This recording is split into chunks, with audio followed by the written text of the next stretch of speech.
Back with another video. Back with another video. Hey, what's up? What's going on? Coming at you real quick with another conference. So this is a fifth conference that I have put together this year, and I'm excited to bring you this content with these beautiful Sister Lock sisters that I have tonight. Today is going to be a little bit different. We're going to have a more relaxed, open discussion towards the end of the live where we talk about motivation, confidence, and health changes, health choices, all of that. Okay. I'm very excited. If it's your first time here, make sure you subscribe and join the family so you don't miss any of this awesome content that I have coming out this year. Um, I'm gonna start off with an introduction of myself. I am Sister Locker 2018, Sister Locker TV. My name's Anita. I had my locks for 9 months, and I've been through the struggle, honey. I've been through the struggle, but I have documented all of my journey from the first month all the way till now. I have playlists with everything that has happened throughout my journey, so make sure you check out those playlists. I am now taking care of my own locks. I'm my own consultant, so I handle my own growth and lift, and it's coming through. It's coming all the way through. But I hope you have a good time doing this live. We are going to have a time where you can ask questions, so make sure you start dropping those questions down in the comments and have some fun with us tonight. We're going to start off with IBYL. I'm excited to have you here. I'm excited to have all these ladies here. So let's get this party started. Hello, everyone. It's IBYL. I'm so excited that you all are tuning in for this live event. We're sharing about our experiences with Sisterlocks. I want to start off with why I decided to get locks. I was loose natural for a few years, and my aunt told me about Sisterlocks. And when she told me about them, I did a little research, and I found someone who was a beautician as well as certified in Sisterlocks. And I decided to book my appointment, and the rest is history. That was almost 10 years ago. In March, will be my 10-year lockiversary. So I've been rocking with these locks for a while. I'm a little bit attached to them. Some of the hair care products I use, really simple. I use Suave Clarifying Shampoo to wash, or I may use the Mill Creek Botanicals shampoo to wash. And I love me some rose water. I use that pretty much daily or weekly. And when I wash my hair, I do use oil on my scalp. So I use jojoba oil or almond oil, or I mix them together. My social media handles, you can find me at IBYL on just about every social media platform. IBYL09 on Facebook, IBYL here on YouTube, IBYL on Instagram, and IBYL on Twitter. So that's all for my introduction. Thank you all for tuning in, and look forward to chatting with you all as we continue throughout the live.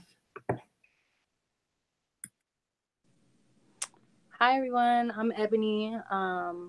My Instagram and everything is Ebony Monique with 2 Q's. I've had my locks for I think 4 years and 4 months to be more specific, and I got them because after I got married, I had been natural for like 5 or 6 years or something like that, and then after I had been married, the lady did my hair. She put some kind of chemical in my hair and made it like act weird. It started acting weird. And then after that, I stepped out on my porch, and my 9-year-old neighbor, she was like, "Do you do your hair every day?" And I was like, "Yeah, no more." And so I called my friend who locks hair, my loctician. Shout out to Reagan if you're out there watching. But she did my hair in November, and I've been in love since. I did look like a plucked chicken. Like, that's the beginning stage, legit. So, but I've been in love with my hair. We have a personal relationship. This is her. That's my girlfriend.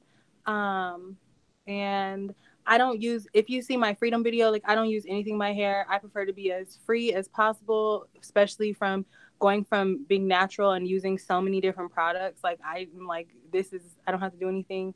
I can braid my hair or curl it or something and it lasts for a while. I have been working out more, so I've been shampooing my hair a little bit more. I was using Lush products, and now I just kind of was like, whatever, as long as it doesn't have like too many chemicals until I find something better. But it's been working for my hair. Yeah, that's it.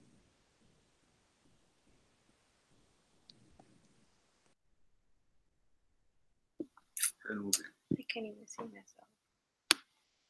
Oh, there we go.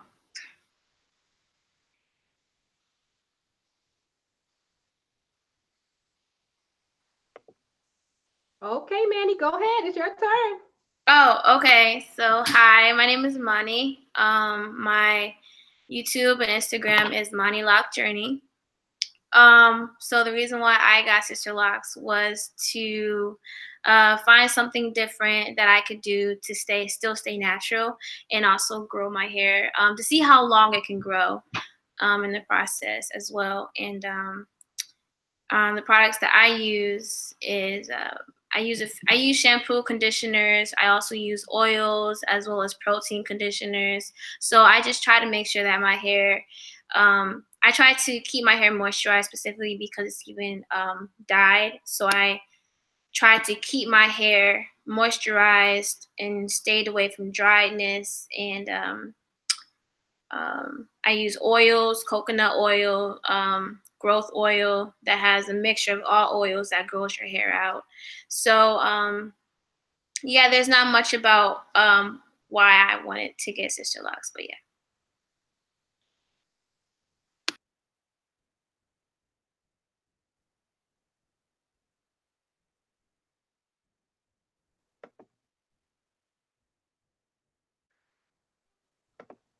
Okay.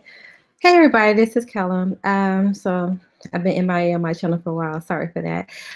So let me see. I had my Sisterlocks going on 2.5 years on the 21st of February, 2.5 years. You can find me. My channel is Callum. Sorry for the quality. I'm on my my webcam. My phone's just not cooperating. You can also find me on Instagram at Kicking It with Callum. Let me see what I do for my hair. I keep it pretty simple. I wash my hair with Paul Mitchell's green tea shampoo as well. No, it's tea tree shampoo, as well as I use the Suave Daily Clarifying shampoo. I'm a self-made. I am one that maintains my own hair, so I keep up my own locks and I retighten them every 5 to 6 weeks. Let me see. I don't really put any products in my hair, no oils or such. I have a mixture of rose water, distilled water, a few essential oils I spray on my scalp every day. I don't use any other oils in my hair, and I still braid and band because my hair is not all the way completely locked.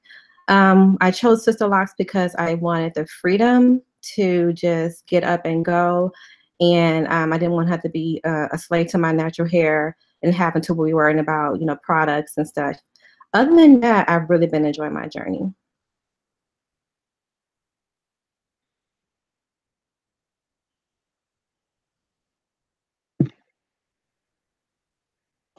Hello, everyone. I'm Mo, also from Mo's World.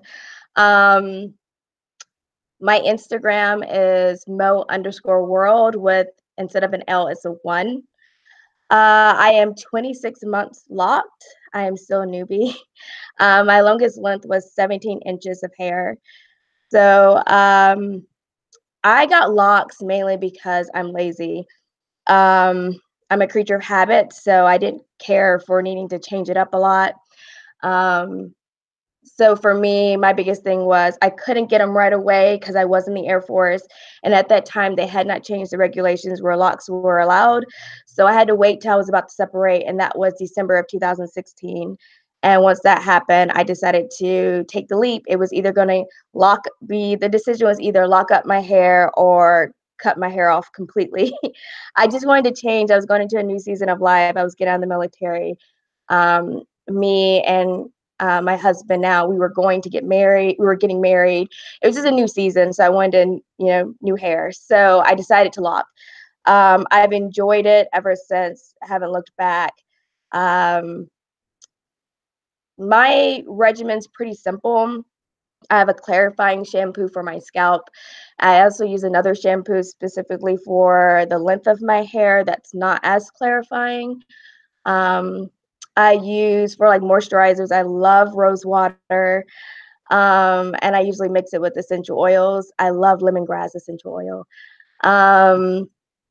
And I have a moisturizing spray I specifically use for my scalp because I have extremely dry scalp. I have always had it. I have extremely dry skin.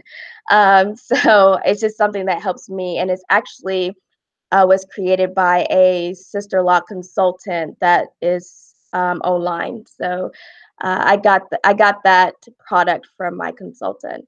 I currently self-maintain my hair. I just started, and I am starting on a pretty much an 8-week retightening schedule. So that's me. And sorry for my voice. I'm sick, but we're doing this thing.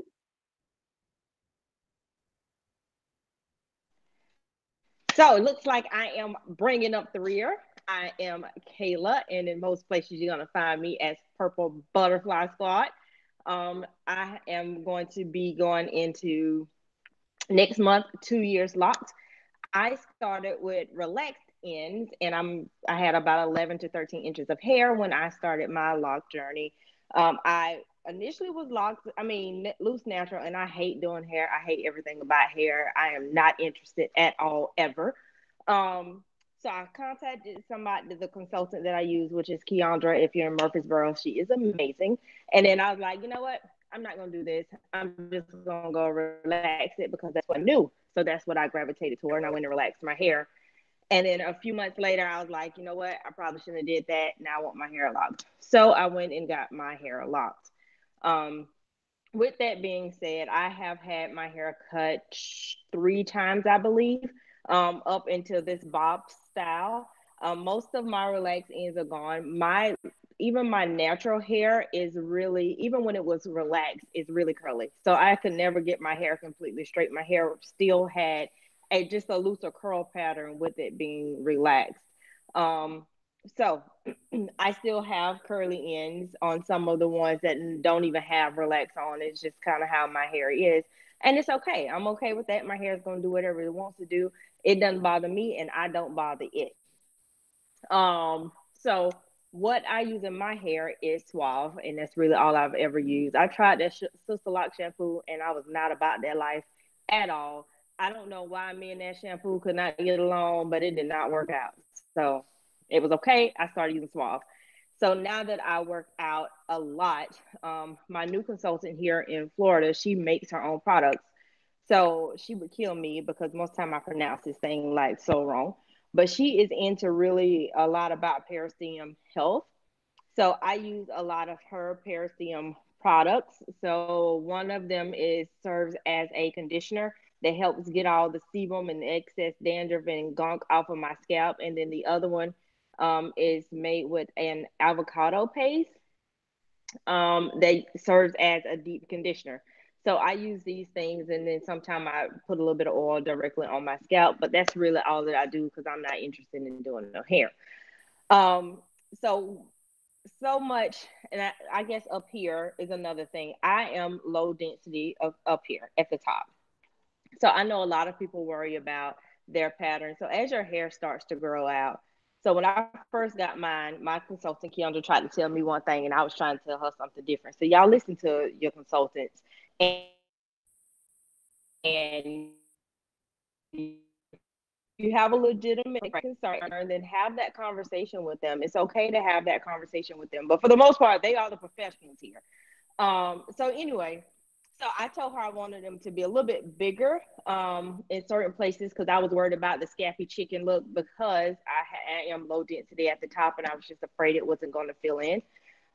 So when she did that, and here in my crown is a little bit thicker, as it started to come in, it looked weird at the top. So what we did was about 6 months in, I had a complete takedown here in the center. So she took them all down and she redid them. So of course, with that happening, it messed up my initial grid. So my grid is not right. My grid is not straight, and I'm okay with that, because nobody, and you, if you are, you got a problem. No, me all in my head trying to see if my grid lines are right. I'm just saying my grid lines are not right, and I'm okay. I'm okay with that, because it came down to the health of my hair, the look of my hair, how I wanted my hair to look, and I just wasn't comfortable nor confident with the way that it was looking at the top. So the way to do that was to do a complete takedown. So once we did that, I became more confident in my hair and the way my look was going. And so now I'm in this thing 2 years and I'm feeling good. My daughter is locked and she'll be locked 2 years in April. And my son just got brother locks and he'll be locked like 2 or 3 months here. So, you know, because I ain't about the hair life. And I appreciate you guys for joining us and checking in with us. And as they said, if you have any questions, leave them below. Now let's get it started, because I'm done.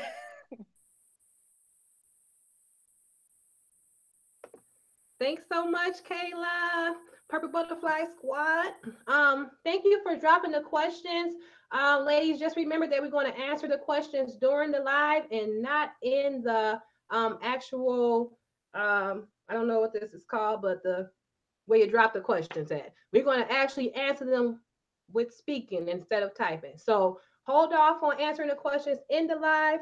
And I'm going to start with a little some of these questions because Tiffany's throwing out good questions. Rich Roots is throwing out good questions. First of all, I just want to go back and give a shout out, a huge shout out to Rich Roots.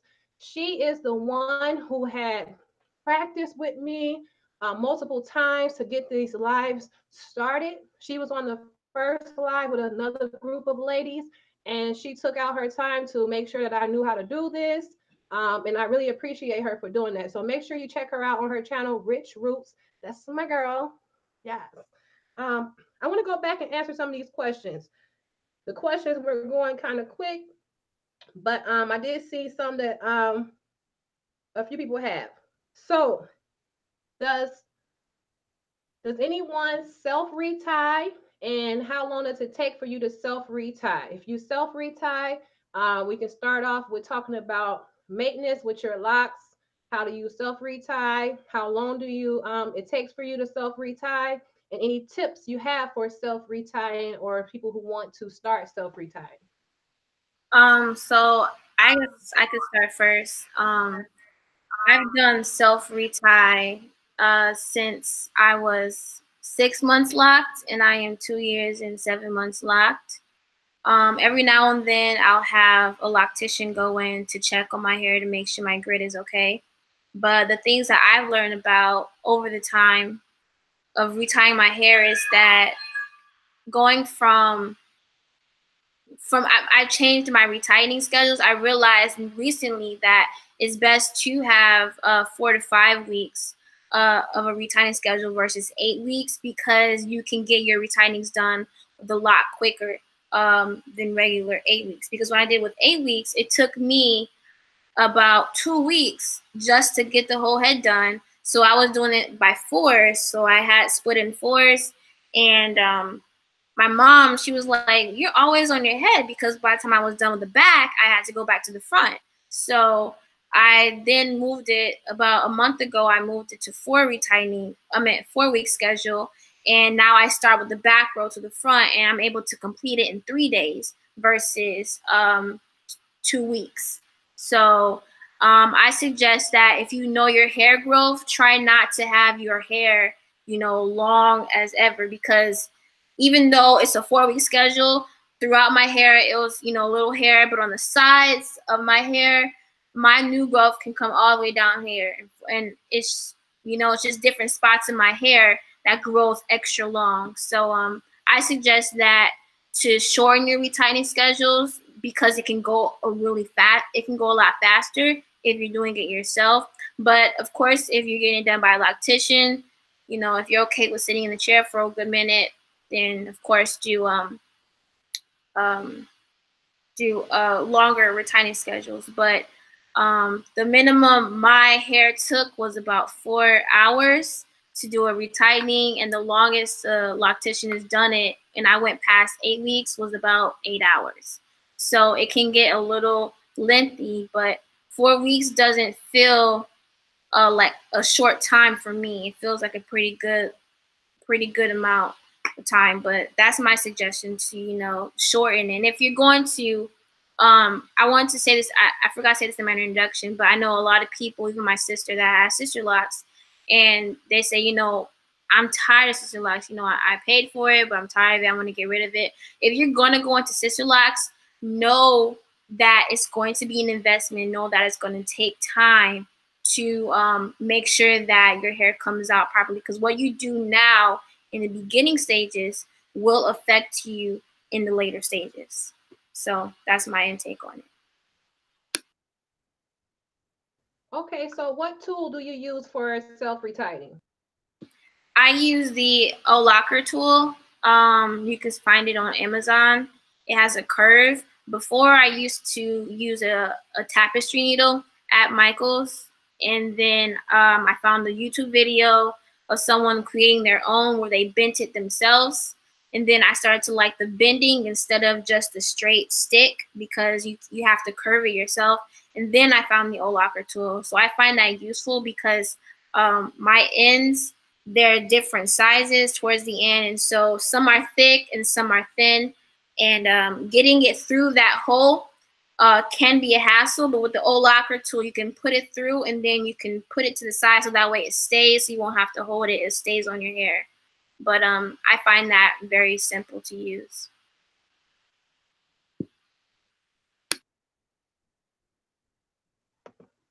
Okay. Thank you. Anyone else? Oh, go ahead.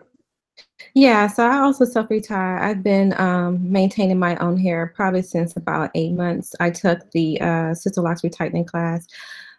For me, and I misspoke, actually I retighten my hair around roughly every 4 to 5-ish weeks. And I keep to that schedule because like Monty mentioned, the longer you let it go, it's gonna take a longer amount of time for me to retighten my hair. For me, I do it in sections.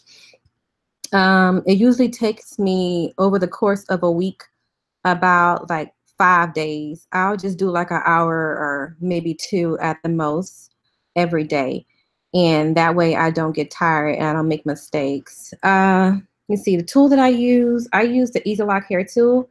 I've been using that tool since the beginning, and I just got their new tool, and you can find it on Amazon, and this is it.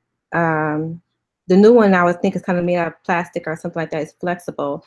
The original one was metal, and you can kind of size the eye to be able to fit onto your locks.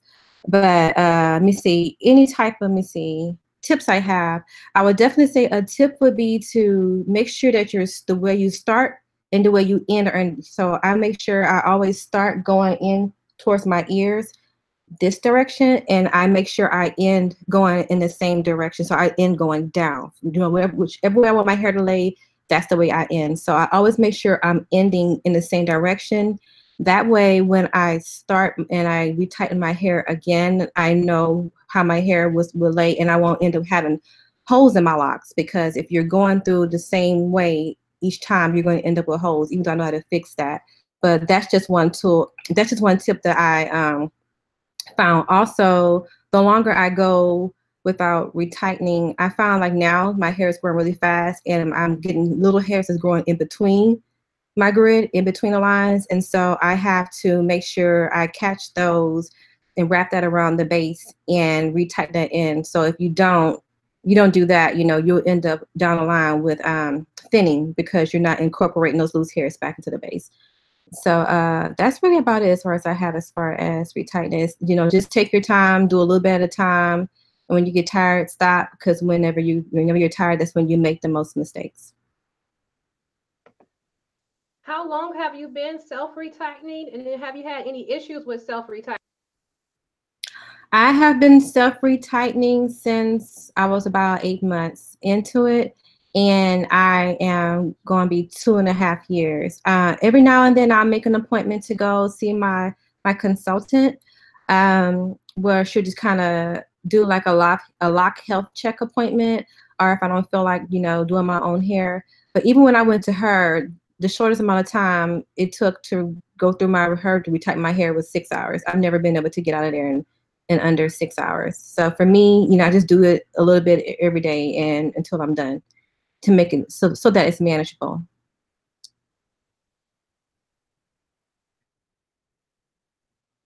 Okay, awesome. Who's next? I will go next.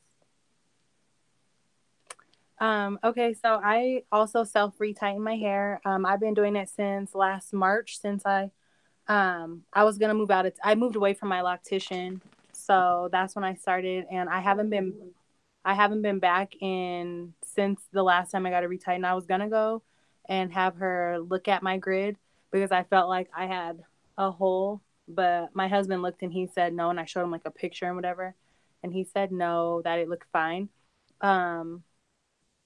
And then let's see.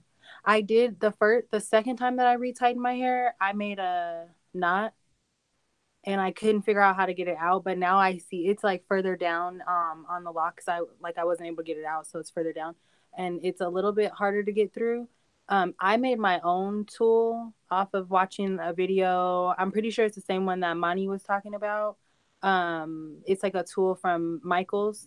It's just like I had it somewhere. I'll grab it in a second. But that's what I use and it works fine for me. I haven't had any issues. And I do have two really thin, like two locks that broke off because I had some little issues on my sides. So one of them broke off and one's like on its way to breaking off. And my loctician, I showed her it was going on with my hair when I was still going to her. And she didn't really say anything like was weird about it or anything like that. I can't find it. I want to show y'all, but it's just really thin in the middle. And so I was looking on videos to see how to repair it and stuff like that, but I don't know how I would go about that or whatever. But yeah, I've been doing my hair for, like I said though, since March, and it takes me, depending on what I'm doing or whatever, it takes me either like 2 to 3 days, or it'll take me to like over the span of like not like 2 weeks day for day, but it'll take me like this like a few hours in a day or something like that. I was working at this restaurant overnight, and so that was wild, and so I wasn't able to just get it done like I normally would, and so and so now I'm about to retighten it. I was gonna do it before this video, but if you do self retightens, you know how unrealistic that goal was actually. So, and my loctician, I'm listening to the times that y'all are talking about. It took y'all's loctician to do your hair. My loctician would do my hair in 2 hours. I couldn't imagine sitting in a chair for 8 hours again after getting it done for 20, however many hours it took. That was intense for me. But I do it myself. I'm trying to get my husband to learn how to do the back. So we'll see. But yeah, that's where I'm at.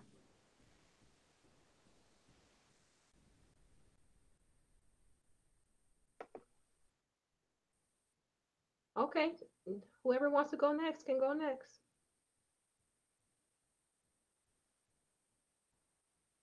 IBYL or Mo? Okay, so I just started. So I'm still figuring it out. I just did it for the first time 6 weeks ago, and it took me 8 hours. And I used 2 different lock tools. I used Easy Lock, no, not Easy Lock tool, Locker tool, but the sizes were too small for my locks. I had the mini size and then the small. And the small was okay for my perimeter, but not for most of my locks. And then I used another interlocking tool, and I got that one off of Amazon. It was a bit bigger, and it worked well. I just didn't like how long it was. So I'm still in the market of figuring out what works best for me. I'm going to retighten again this first weekend in March. Is about 2 weeks from now. I'm trying to do it every 8 weeks, see how I like it. But I am looking at getting the medium size locker tool. Hopefully that hole is bigger and it works better for my size locks. And then also everybody's been raving about the Easy Lock tool off Amazon, so I'm going to try that as well. But my bigger thing was what I learned. not to do it when I'm tired. I pushed through. The first day I did 5 hours straight, and the next day I did the 3 hours straight. So I made the few mistakes that I made, and that literally the last 15 minutes, 15, 20 minutes, when I was just trying to push through and didn't care anymore. So breaks definitely work. And then also, I didn't use a mirror, and it worked better for me that way. Using the mirror just confused me because you're kind of doing a reflection. So doing it by feeling it worked best for me. And trying to think, that was about it. Yeah.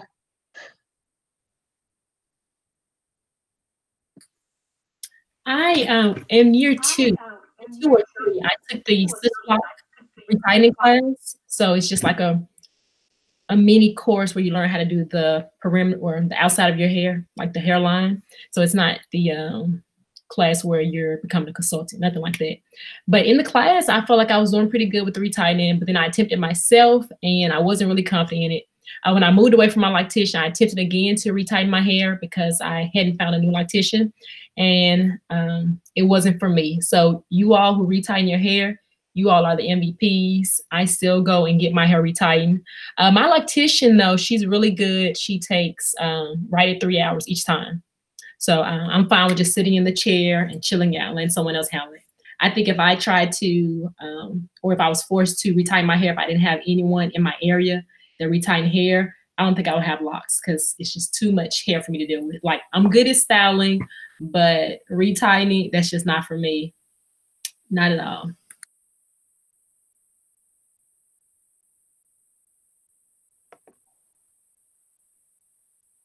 Okay, so if you've been following my journey, you know I'm all about this retie life, this self-retie life. I had no choice. I was forced to be upon this self-retie life. Oh, if I could, I would pay someone to do my hair that, handle it and love it and cherish it like I do, but I just couldn't find that person. So if you have a good consultant, you're blessed. Also appreciate your great consultant. Also, go and buy them a gift or bring them some food or something. I need you to, if you got a consultant that's on her job, his job, treat them well, okay? Um, I have been doing my self retightening for the last 3 months, and I wait to do it every 5 weeks. And I've been using a yarn needle. I bought it from Walmart, and it's like under $2 for a pack of four. And that's what I've been using so far. I do want to use some of the retightening tools and that I've seen reviews on, but so far that's been working for me. And I can't wait to go to this consultant class in March so I can feel relief. Okay.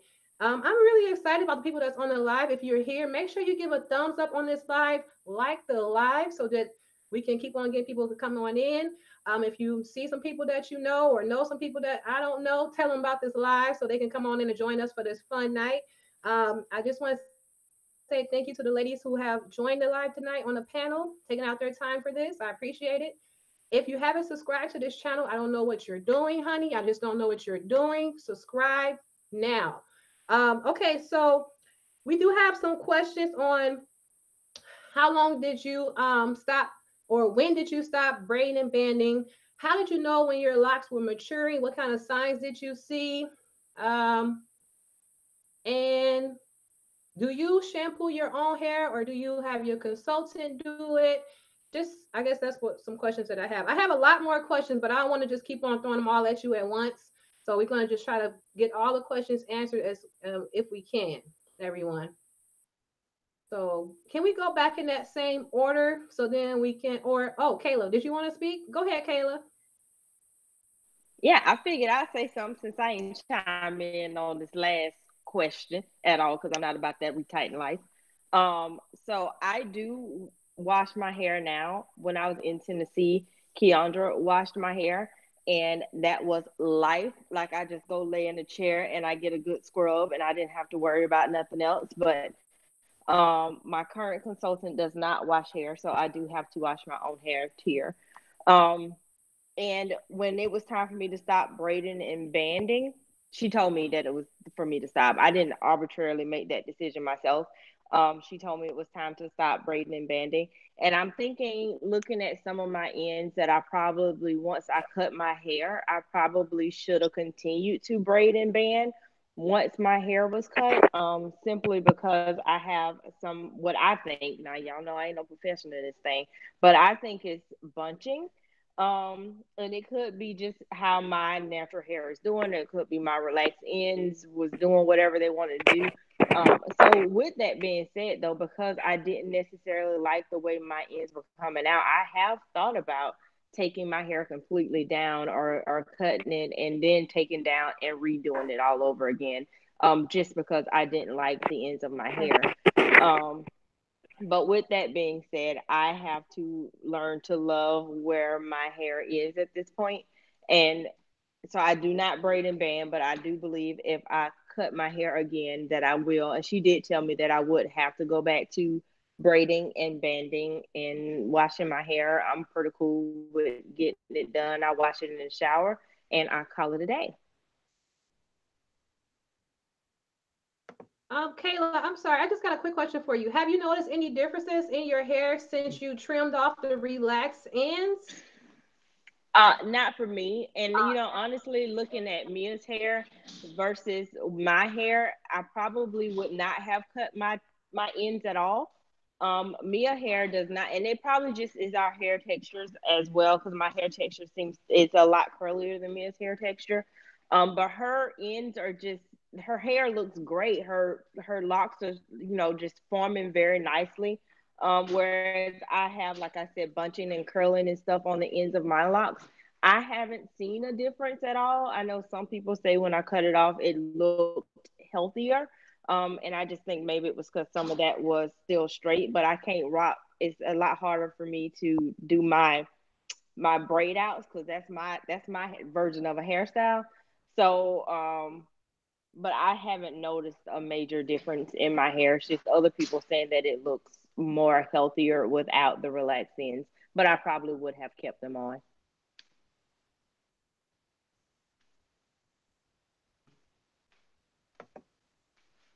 Okay. And IBYL, do you want to go ahead and answer the questions? All right, I wash. So I wash my own hair, unfortunately. I'm with Kayla, like to be able to go to someone to wash her hair, that is life. But my lactician, she only retightened, so she doesn't wash.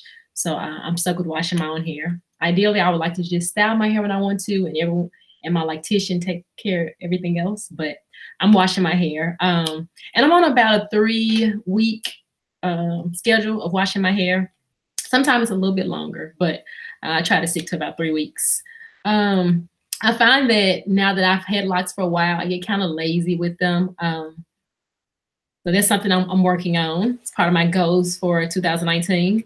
As far as braiding and banding. So if I think back, because it's been a while since I haven't had to braid or band, I want to say maybe around year 3. And I would also mention that the back, I was able to stop banding quicker than the top middle.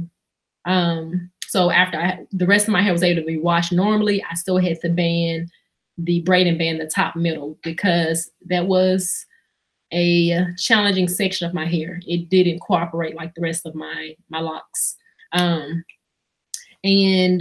one sign I knew that my hair was maturing, it was basically from the expertise of my lactician at the time.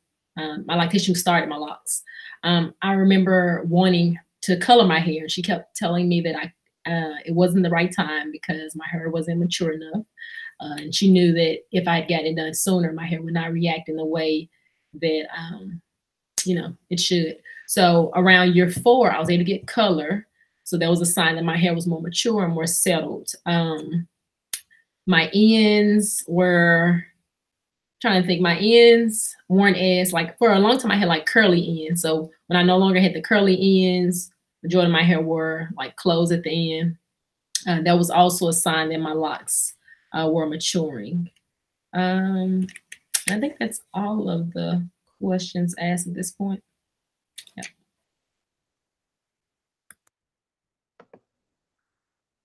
Yes. And we can go right to Money. Okay. Um, Callum, are you ready? So, Yes. oh, go ahead. No, go ahead, Minor. She called you. Go ahead. So we were talking about banding, right? When did we stop? Yes. And do you shampoo your own hair? And when did you start seeing your locks mature? Um, I I'm sorry about that. I stopped bending my hair about a year and 3 months. About a year and 3 months, I stopped bending my hair. Because I asked my loctician first if I could. Actually, no, this was a time frame where I went back to a loctician to check on to see if I was doing my retightening well, and she says your locks look fine. You can you can stop banding. I mean, you can stop banding and braiding, and I was so happy. Um, and I actually shampoo my own hair. I think that was the question. Do I shampoo my own hair? Yeah, I use clarifying. I don't know if I went into detail, but I use Trader Joe's clarifying shampoo. Um, I use protein conditioner. I also use oils and sprays in my hair because I learned down the road that like the longer you have your sister locks, the more it seems as though the more rules you break. Meaning like oils. They teach you not to use oils when you have your sister locks before a year, because the slippage could happen or things like that. That's what I was told.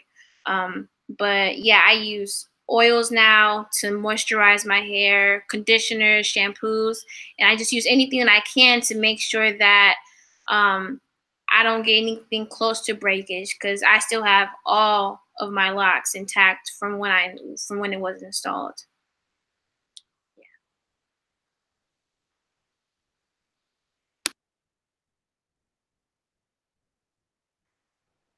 I think we skipped Ebony. Go ahead, Ebony. Um, the questions are, do I shampoo myself, right? And then, I do shampoo myself. Oh, I do band and braid.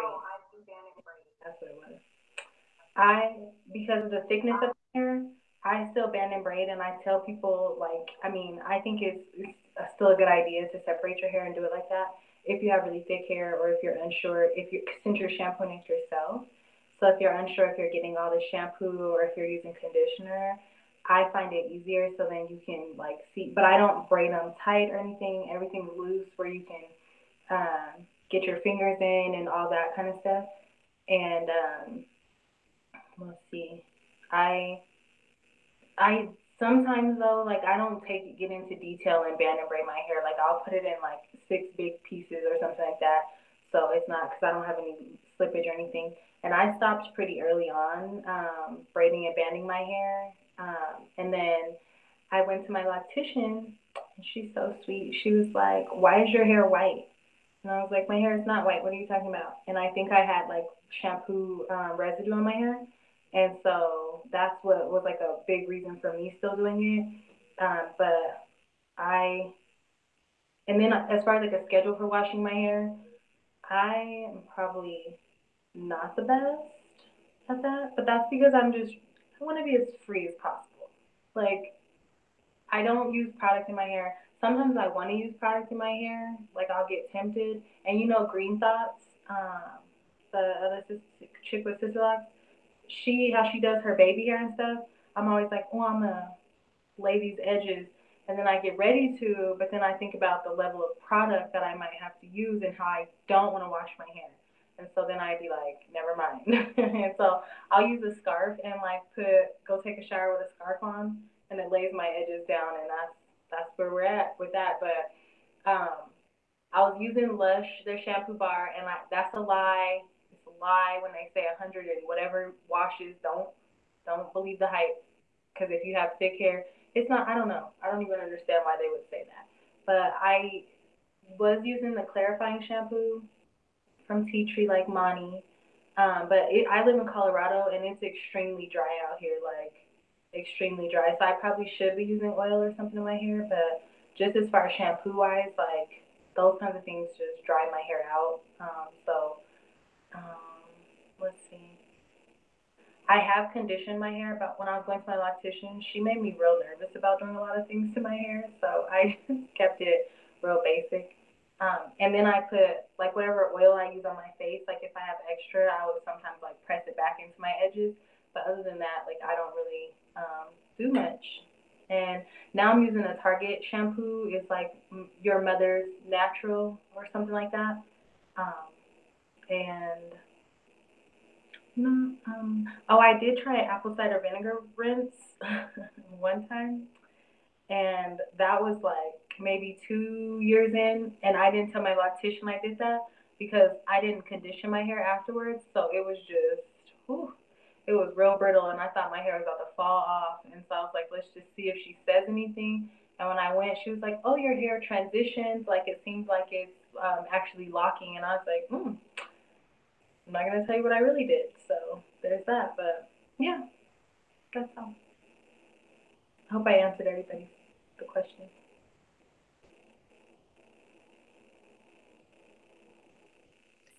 Okay, let's see. Yeah, so as far as shampoo my hair, I've been the only one that shampoo my hair. My consultant doesn't do that.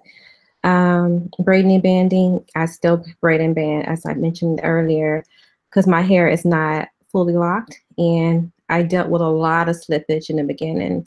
And if I think I stopped braiding and banding once, and what happened? I had slippage, so I had to go and fix that. So good thing I know how to fix it.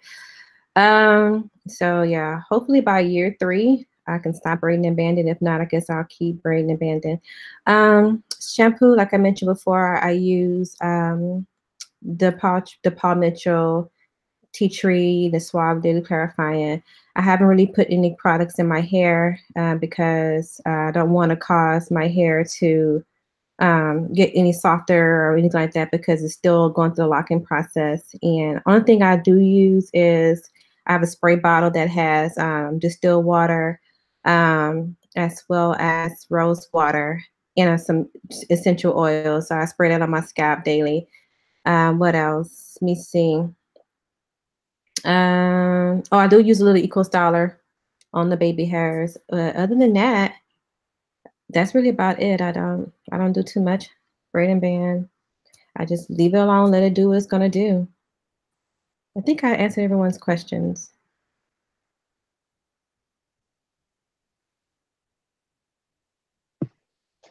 I do wash my hair myself. My first consultant used to wash it for me, and I enjoyed that treat. It was awesome. Oh, it was so relaxing. She knew not to even talk to me. I would just fall asleep.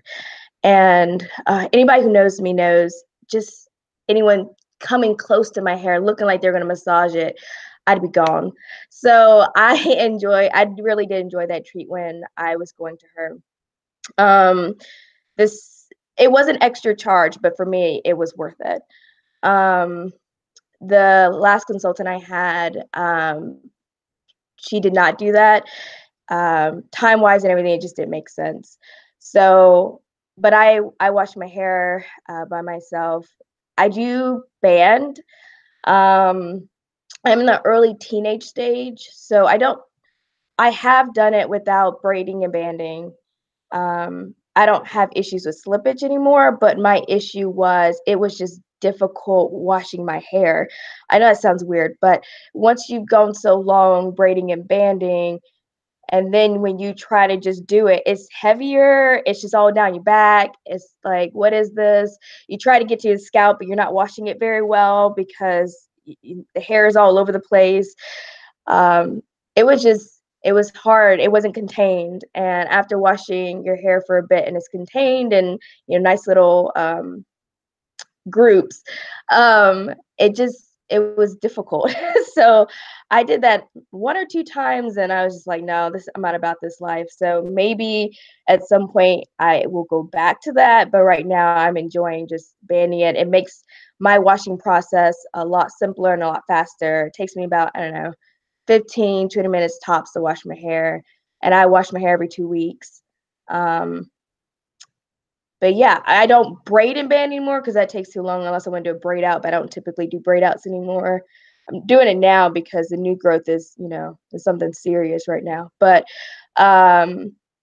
I just twist and band because it's a lot faster and I just need it contained. So it makes the washing process easier. But yeah.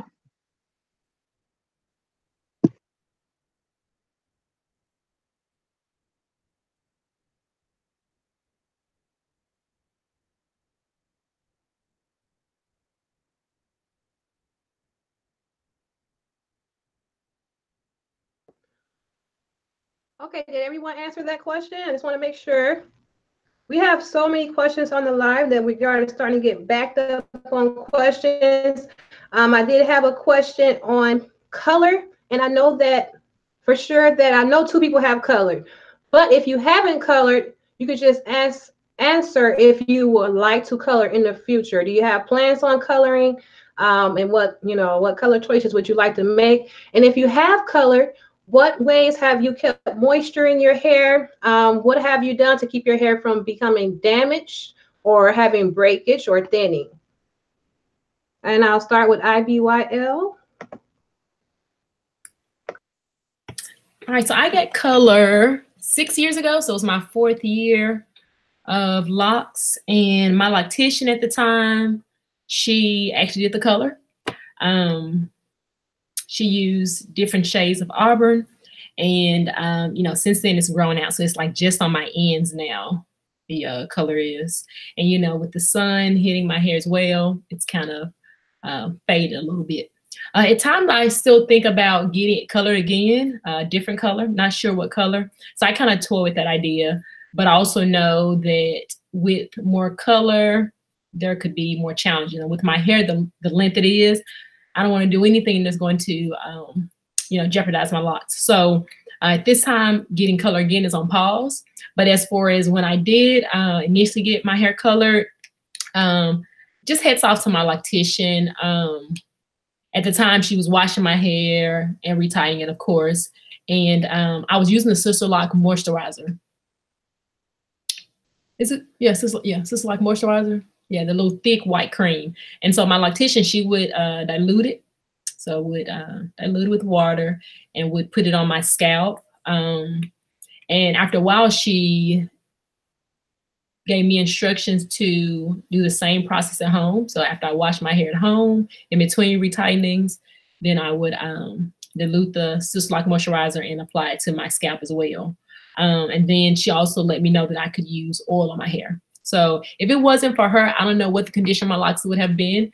She definitely started a good foundation and started me off right with my SisterLock journey. I went to her for the first 4 years. It was until I moved from the city where she, had her shop. That's the only reason I stopped going to her. So that was pretty much it. SisterLock moisturizer, and then I would use this oil. I can't think right now what the name of the oil was. Yeah, like a little purple top. Yeah, I can't think of that right now. But if you're subscribed to my channel, I have videos on my channel where I mention this specific oil. But yeah, that's pretty much what I did. And stay away from chlorine.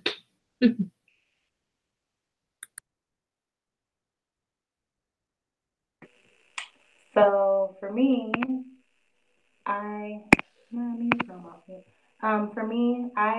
my hair has always, like, up until I got locks, my hair was always red. Like, I just kept my hair. I was unnatural crimson red was my my color of choice. And so when I got the locks, like, it was just on the ends and it's broken off or grown off. Like, I don't really even know, but it's there's some pieces that you can kind of see the color in a little bit. Um, I want to color my hair, but I've just seen a lot of horror stories as far as, like, your locks breaking off or different things like that. And I'm like, I just, like you said, I don't want to jeopardize the integrity or like just my hair just to have some color. And like it being so dry in Colorado, like I've just seen some bad things happen. Um, However, I do like to experiment with like different types of like I did chalk color in my hair, so it was purple. The if y'all seen on Instagram those hair paint wax, have y'all seen those? I ordered some, so I'm excited. I'm about to that's my next video is probably about to be I'm doing some color and then my husband is gonna be in the video. I'm doing some color. So that's like I like to experiment with that. And also like the colors that I like to do, you can't there's no way I would be able to do them without bleaching my hair. So I I just I like to have bright colors. I'm like, you only live one time, like why would I not? And I'm like so some pink hair, blue hair, orange hair, who knows? So yeah, that's what I'm into.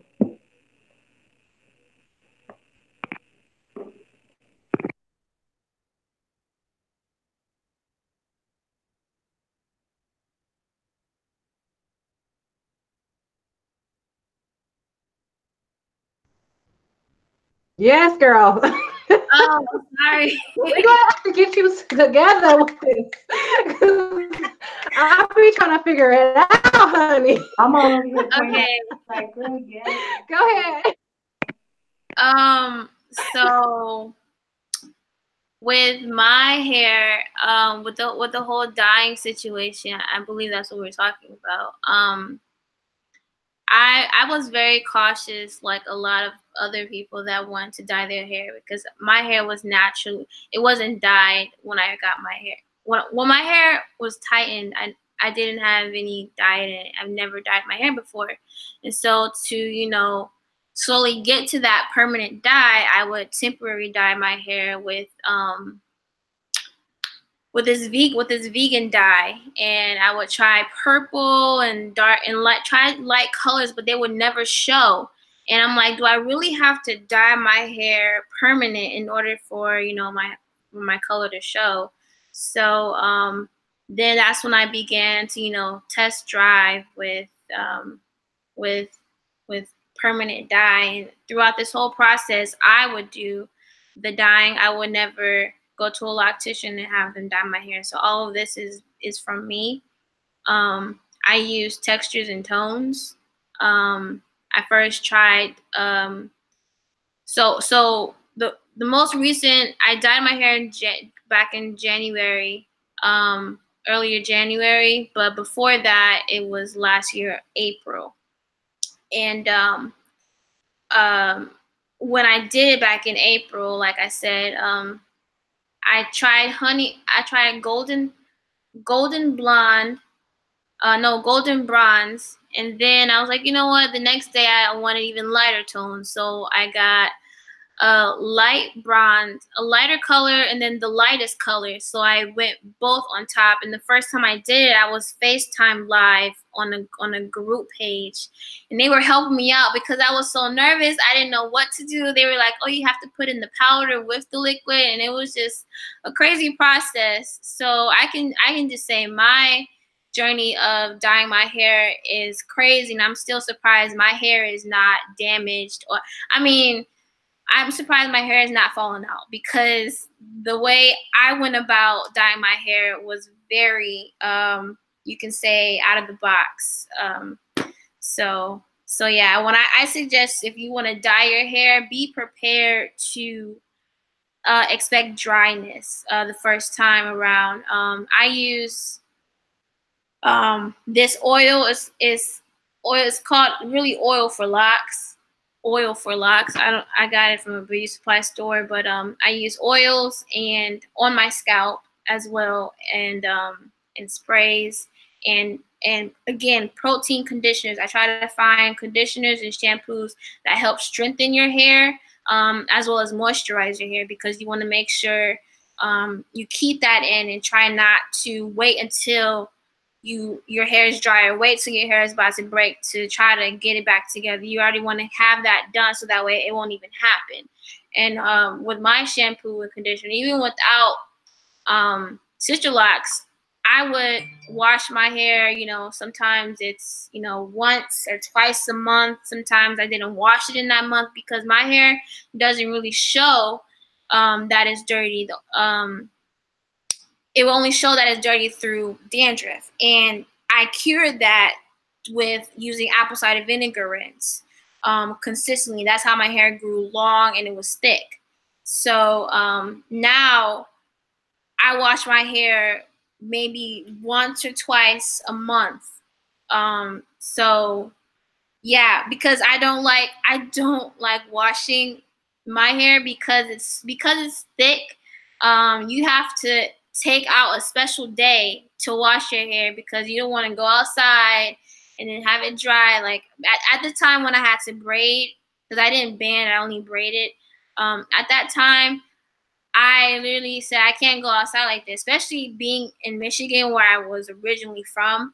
It was so cold outside, and having wet hair and then going outside in the cold, that doesn't mix. So you have to have a special day to wash your hair. But besides that, dyeing your hair, just be prepared for the worst. So be prepared for the worst. Yeah.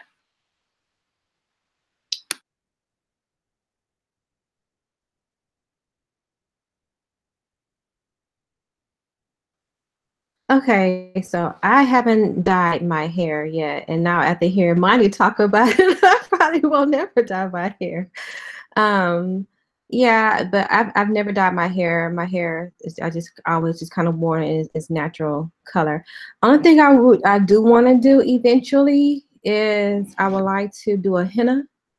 That's the only thing I want to do because I'm kind of scared of, you know, the dye. I love the different colors and all that kind of stuff, but like bleaching your hair and everything, I feel like, you know, I just don't want my hair to fall out. And so and plus, you know, that means you have to go and add more into your routine, like conditioning and all the extra stuff. And I don't want to, you know, get into where maybe I might have buildup or anything like that. So right now I'm just keeping it simple. I may try the hair paint wax, but haven't gotten to that yet either. I'm just keeping it simple, and then I mean we'll see later on. You know what, down the line when my locks are fully mature, and maybe I may change my mind. But right now, KIS, keep it simple.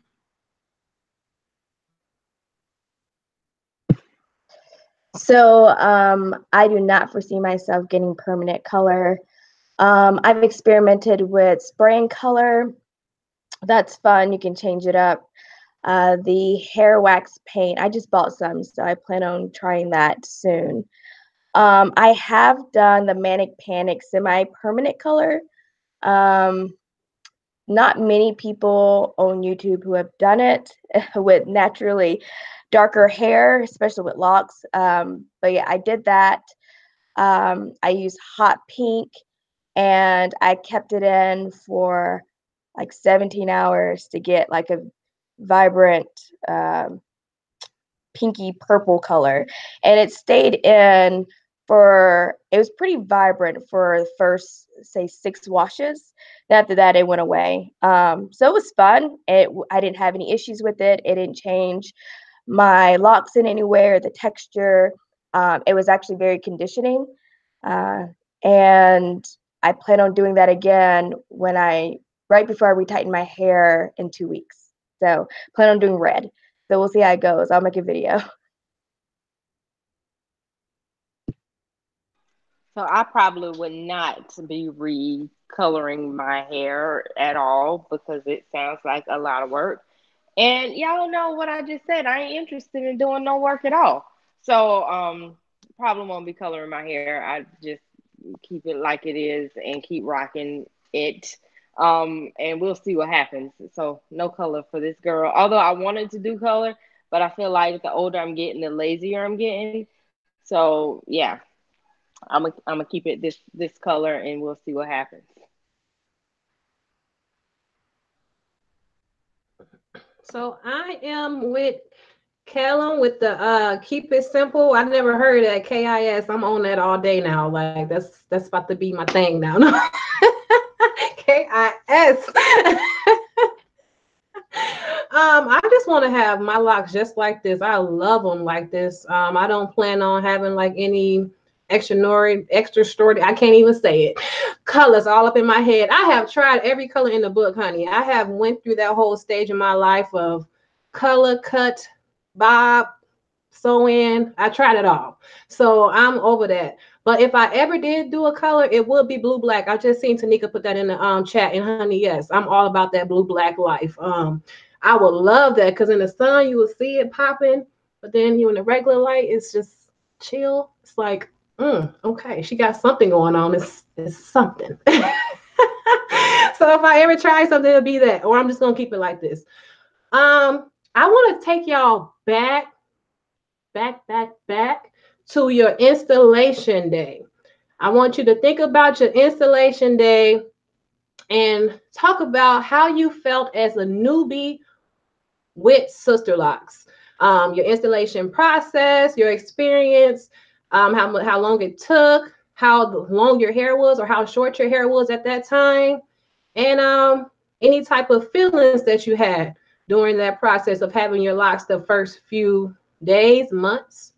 And we can go back in order. And then after this question, we're going to do some quick questions after live.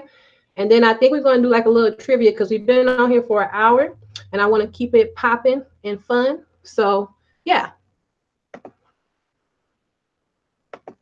Go ahead, IBYL. Take us back 10 years ago. Go way back. All right. So now there's so much information online, on YouTube, on Instagram of what to expect with Sisterlocks. But 10 years ago, so 2009, there wasn't much. I remember I would look on Pinterest. I think Faki was around then as well. If any of you all know, those of you have loose natural and you would like follow people's natural journey. But like I probably was looking on Pinterest or some site to try to find any type of pictures of someone with Sisterlocks before I finally decided to book my appointment. And they were like, the pictures look outdated to me, the ones I did see. And it was all older people, so no one around my age. When I got the locks, I was in my 20s, so yeah, no one around my age. But I still wanted to get them because it looked like loose hair. And at that point in my natural journey, I didn't want to fool with detangling. I'm really tender-headed, so I was all for getting rid of my combs. But anywho, forgot where I was going with that. I lost my train of thought. Yes, I didn't know what to expect. I just knew I'm getting these locks. I remember being kind of scared because for the longest, I never considered getting locks because all I knew about locks was like traditional locks. And that's completely different than Sisterlocks in some kind of way. But with locks just in general, I just kept thinking to myself, this seems so permanent. And if I don't want them anymore, I'm gonna have to cut off all my hair. Do I really want to do this? But I finally decided, it's not permanent in the sense that if I don't want them, I could just grow my hair out and cut them if I didn't want them. But it turned out to be a good decision for me, and I haven't looked back. But I really didn't have anything that I was expecting going into it. I went to meet with my consultant. She showed me some pictures. She told me this is how it will come out. You better style it. You come back to me, you get it retied. It was just simple as that. So I didn't go in, having any lock queens or anyone I had been watching on YouTube in mind. I just went in kind of like just a fresh, clean slate. It took the day of the installation. It took 14 hours. We had a break for lunch and then continued.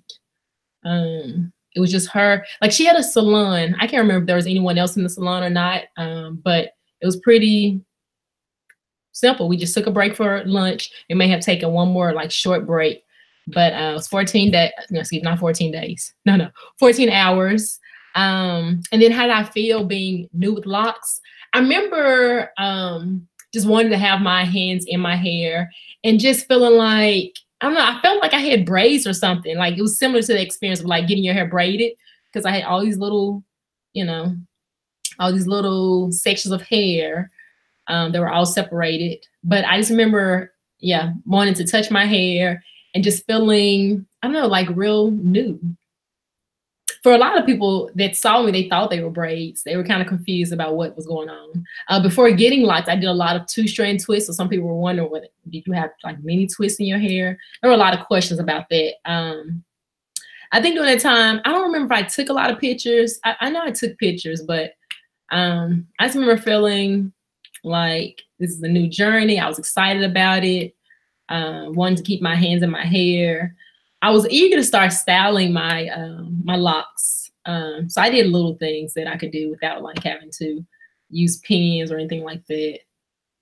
Kept it low scale, but I still wanted to style a little bit because, you know, so with the beginning of the locks, it was similar to like when you wash your hair and your hair kind of shrinks. So when I first started the locks, before I started them, my hair was like barely dusting my shoulders, like pressed. But when I got the locks, my hair immediately like drawed up. So I couldn't do too many styles and it wasn't hanging long. It was pretty tight to my head. But yeah, I just remember feeling it was like new and I enjoyed the freedom just getting up and going, not having to detangle or worry about all it takes to deal with loose natural hair. I think I'm about to ramble, but I think that answered all the questions. How long it took, how it felt, and you knew. I think that was about it. So I'm going to stop here to let everyone else share theirs. I was here for all the rambling. Like, I was not going to ever stop you. First, I just want to say, like, your journey has been absolutely amazing.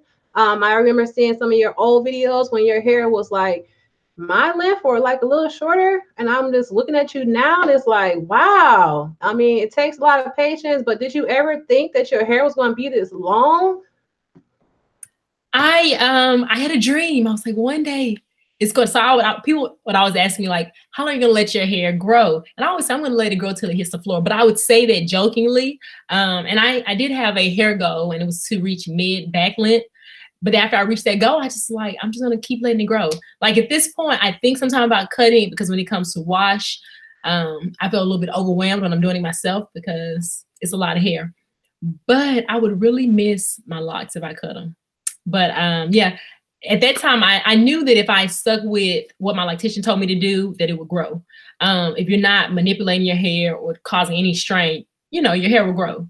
So I knew it was going to grow. I didn't know how long it was going to take to reach different length goals, but I was tracking it the whole way because I was really excited. One thing for anybody watching who has locks or is thinking about getting them, document your journey. That's one thing I did after every retightening. I always took pictures to document my journey because just looking in the mirror, I didn't notice when my hair was getting long because my whole goal was like, I need to hit this length or I would like to hit this length. So it was don't do anything to jeopardize my hair growing and reaching the length I wanted to. And so once I hit that length, I'm just like, okay, I'm just enjoying being at the length I like. But document your journey. So I took a picture facing forward, facing sideways, on both sides, facing the back. And I actually have a video on my channel where I do like a time lapse of like maybe 4 years straight of me taking a picture after just about every retightening. So you can see how it grows from the beginning of when I started taking the pictures to when I stopped for that video. As of late, I have been taking a picture every retightening, but that's what I did for probably the first maybe 6 years of my journey. So that's something that I would suggest for those of you who, you know, are you tracking your growth and tracking your journey? And you don't have to take those pictures, show others, but just for yourself. Because sometimes you may not notice just looking at yourself in the mirror whether your hair is growing. You may feel like, oh, my hair is not progressing, but it is. Since I got locks, I've had 2 family members. So my aunt who originally told me about SisterLocks, she's since then gotten locks, and then my cousin. And that's something I share with them. And I remember my cousin, she initially feeling like, oh, my hair's not progressing. But when she started taking those pictures, that was kind of a reminder to her that, okay, from this picture to the next one, I can see it has grown some. I think I went off topic, but I think I answered your question as well. No, you did good. Can we just see the length of your locks? Because it's hard to see because your hair is longer than the screen.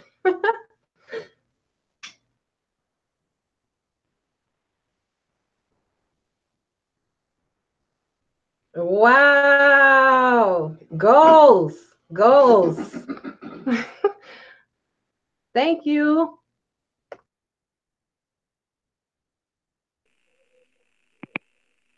Um, okay, you might have to repeat the questions to me. I got distracted with her hair. All So right. it's a lot. Then also I was like, just listening to your story, I'm like, yes, same. Okay, so I was like distracted. So tell me. Oh, so we're going back to your installation day. How did you feel when you got your sister locks? How long did it take for you to get them installed? And how short or long was your hair when you got them?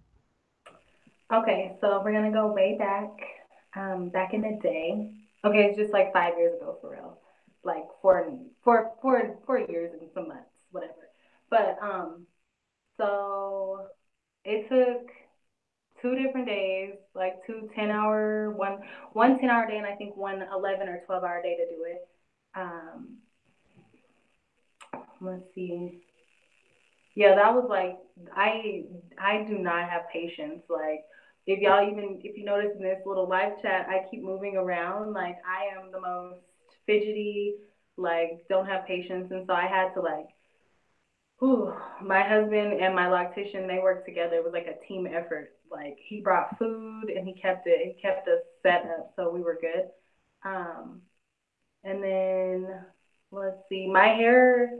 So for the longest, I just thought my hair was like as long as IBYL. Not like I have thought my hair was that long since the day I got it done. So like I have been in my brain. I've been whipping my hair like whipping, and my hair was probably like whoo, whoo, whoo, whoo, like not really doing nothing. Okay, so now though, like I be whipping. I'm like, my hair has movement. Like, let me not let it get caught in the car door. Like, girl.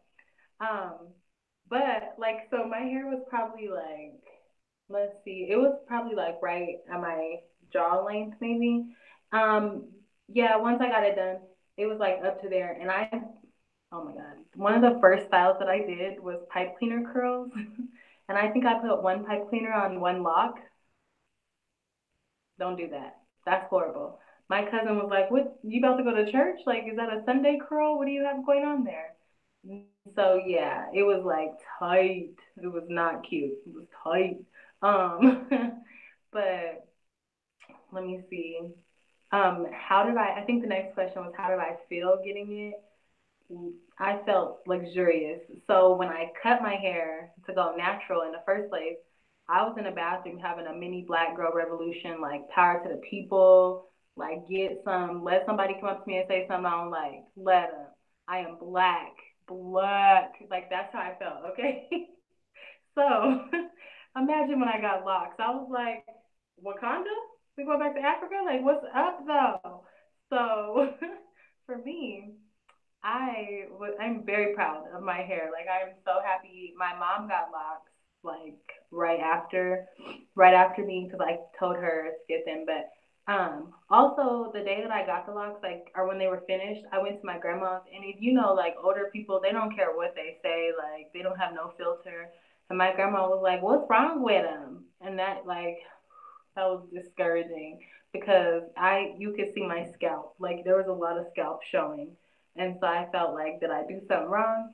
But I'm very happy with where I'm at. I'm very, very happy where I'm at. And just like IBYL said, document your progress because like you see yourself in the mirror every day and so you won't like necessarily see the progress like other people might see it if they don't see you every day and stuff. And in pictures, though, you can compare like from month one, month two, month three, or whatever, and see where you're at. And then also, if you're getting locks, listen to your loctician. Like, don't be extra. Don't try and do a lot of manipulation, and like just don't be extra. Just let your hair grow out of your head.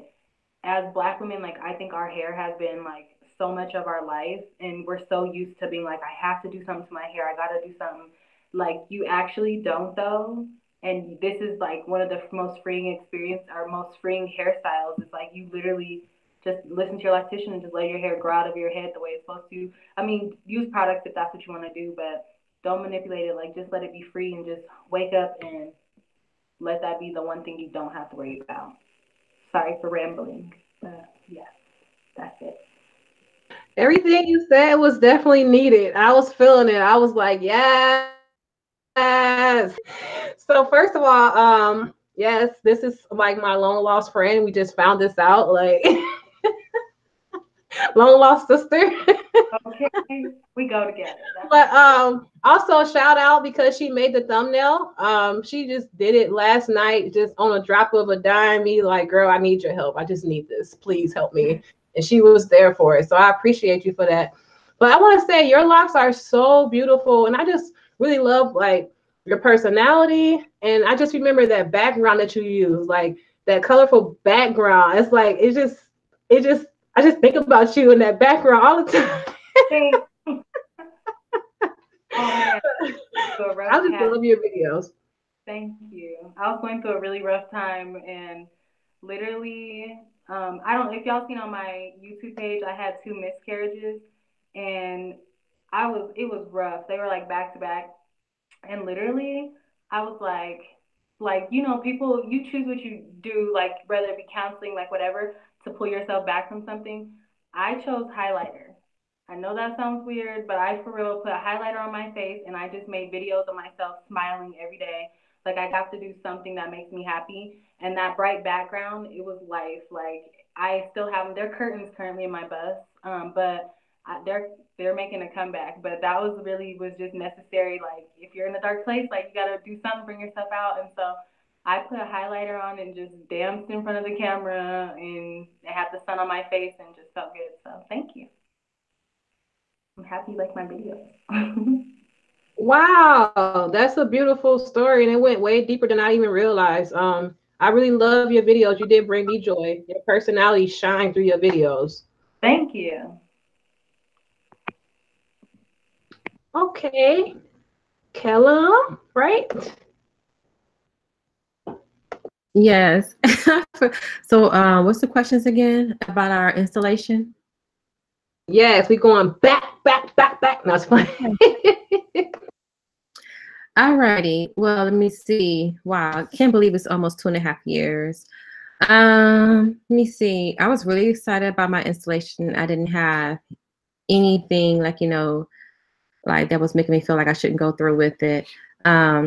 My consultant, she was a trainee at the time, and that's one thing I want to say. If you are having a hard time finding a consultant in your area, check out some of these trainees. They have some really, really good qualified trainees out there, and they're doing amazing work. And so she was a trainee, and I chose her because she had locks, but all of her children had locks. Like all of her kids had sister locks. Her boys had brother locks. Her girls had sister locks, and her sister had sister locks. So I got to, during my consultation, be all up in their heads, touching and feeling and everything. And she was just really excited to do my hair. And so I booked, and I drove 45 minutes because she was in Fort Hood. I'm in the Austin area. Right now she's in Killeen. And I booked a hotel. I took off work, and she asked me, could I come early in the morning to get started. She was like, it's going to take me a while to get through your head. So I went down on the Friday. We started, I think, like at 5 o'clock in the morning on a Friday. And I had breaks in between. And I think I went back to my hotel around midnight. Came back around 5 o'clock in the morning on this Saturday. Same thing. And then we finished that Sunday about 2. So yeah, it was a long process, but it was worth it. My butt hurt, my butt hurt, my neck hurt, everything hurt, but it was worth it. I think I started with, cause my hair grows in layers. So I had between, I guess, 6 and 10 inches some natural hair. Let me see, what else? In the beginning stages, let me see, I wasn't really scalpy. I wasn't scalping from the beginning, and she pretty much told me that I wouldn't be. I did experience a lot of shrinkage. I dealt with a lot of slippage. So definitely make sure that you're not overstyling. And I don't think that was overstyling. It was just my hair texture. Also make sure for me, I had to take pictures because I felt like my hair wasn't doing anything or whatever. I dealt with a lot of frizziness. everyone's hair is different. It's going to do what it wants to do. But for me, I just put my earrings on, did my makeup, and went to work. I just love my hair. I found the style that worked for me. My go-to style was freestyle. I would just kind of pin one side to the side and kept it moving. But other than that, I mean, I think that's it. I don't know if you had any other questions you wanted me to answer. I can't remember.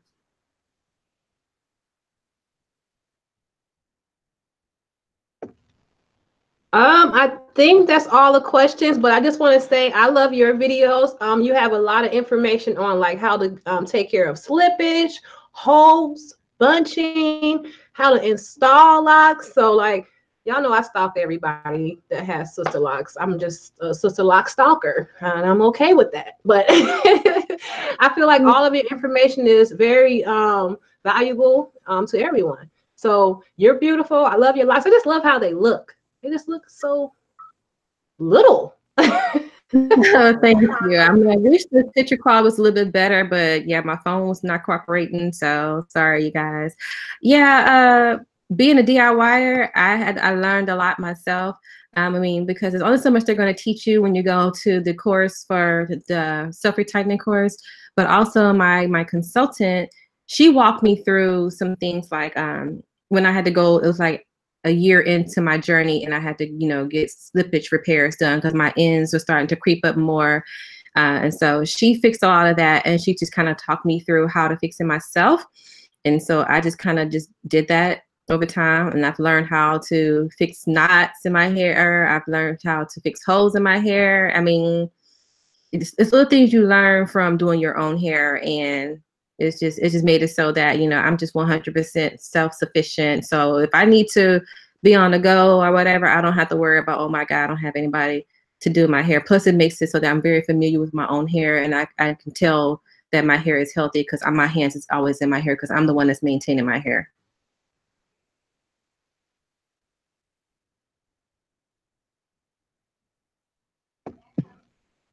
Okay, awesome. Money, are you ready?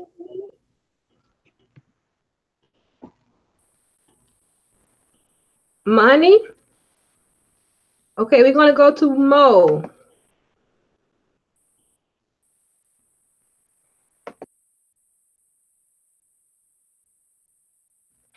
You're My bad. Can y'all hear me now? All right. You good? So, my installation took 22 hours. The first day we did 12 hours, and the second day we did 10. It was pretty chill. We didn't talk much, and I was cool with that. I came prepared with movies I wanted to watch, laptop, music, and just kind of chilled out, brought my own food. We took our breaks when we needed to take our breaks. She made sure I was comfortable, everything I needed, I had. I found her through Google search. This is my first consultant. I found her through Google search, and I found her on the SisterLock consultant page, certified consultant page. And that was when I was in the initial portion of my research. And so I was kind of like, okay, she's got, they've got great reviews. I'll keep that in mind. Then a few months later, I was just in Hobby Lobby shopping, and I saw this woman with Sisterlocks. And of course, at that time, when you want to get Sisterlocks, you're staring down everyone. So anybody who has locks, like, I immediately approached them and wanted to know about their journey and, who they got their locks done by. And the woman had said her locks were done by that particular person that I had already researched. And I was like, oh, okay, that's cool, food for thought. So then a few months later, I was in IHOP having breakfast with my dad, and I saw this woman with beautiful long sister locks, and she was there, looked like with her family, and I was just like, I'm just gonna approach her. And I asked her, I was like, oh my gosh, your locks are beautiful. Where'd you get them? She was like, I actually do locks. And she gave me her card, and it was the exact same woman. So I was like, oh my gosh, it's you. This must be a sign. So then I immediately, I hit her up about maybe a month later and said, okay, I'm ready to pull the trigger, let's do this thing. So it was pretty quick and seamless of a process. I scalpy? When it was down, yes. When it was down, I was scalpy. I put it up in a top bun because I had the length. So I didn't really have to worry about going through an super awkward stage. I did go through shrinkage though. After that first wash, the shrinkage was pretty real. It ended up probably about like right here after that first wash. But before the first wash, it was long. It was stretched completely. My longest length was 17 inches, and I put it up in a top bun. And you couldn't tell me anything. I was too cute. Um, and the crazy thing was, a few days later, my husband had proposed to me. So I put up some curls in it. I flat ironed it, put in some curls. Yeah, you couldn't tell me anything. I was the cutest thing. But that first wash, the shrinkage was real. But yeah, I don't know. It's been a great journey. It's been a little crazy too. I've had some horror stories. Uh, but at the end of the day, I feel like it's not about, how it's always started or everything you've gone through. It's really how you get to the other side. So I've been very real on my channel with my feelings and sometimes very initial reactions to some of the things I've had to deal with. But at the end of the day, I love my locks. I wouldn't change it for the world. And it suits me and my lifestyle. And I thank the people who have gotten me here thus far, and that I do thank both of my consultants, although it's been kind of a rocky road. Hence, I'm doing my own hair, but it's been a great process. I didn't really deal with slippage, although my hair is very soft, and that really, I say, that goes to my first consultant who did my installation on a reverse 4 pattern, which really helped not having the slippage issues that most people have with my texture hair. But yeah.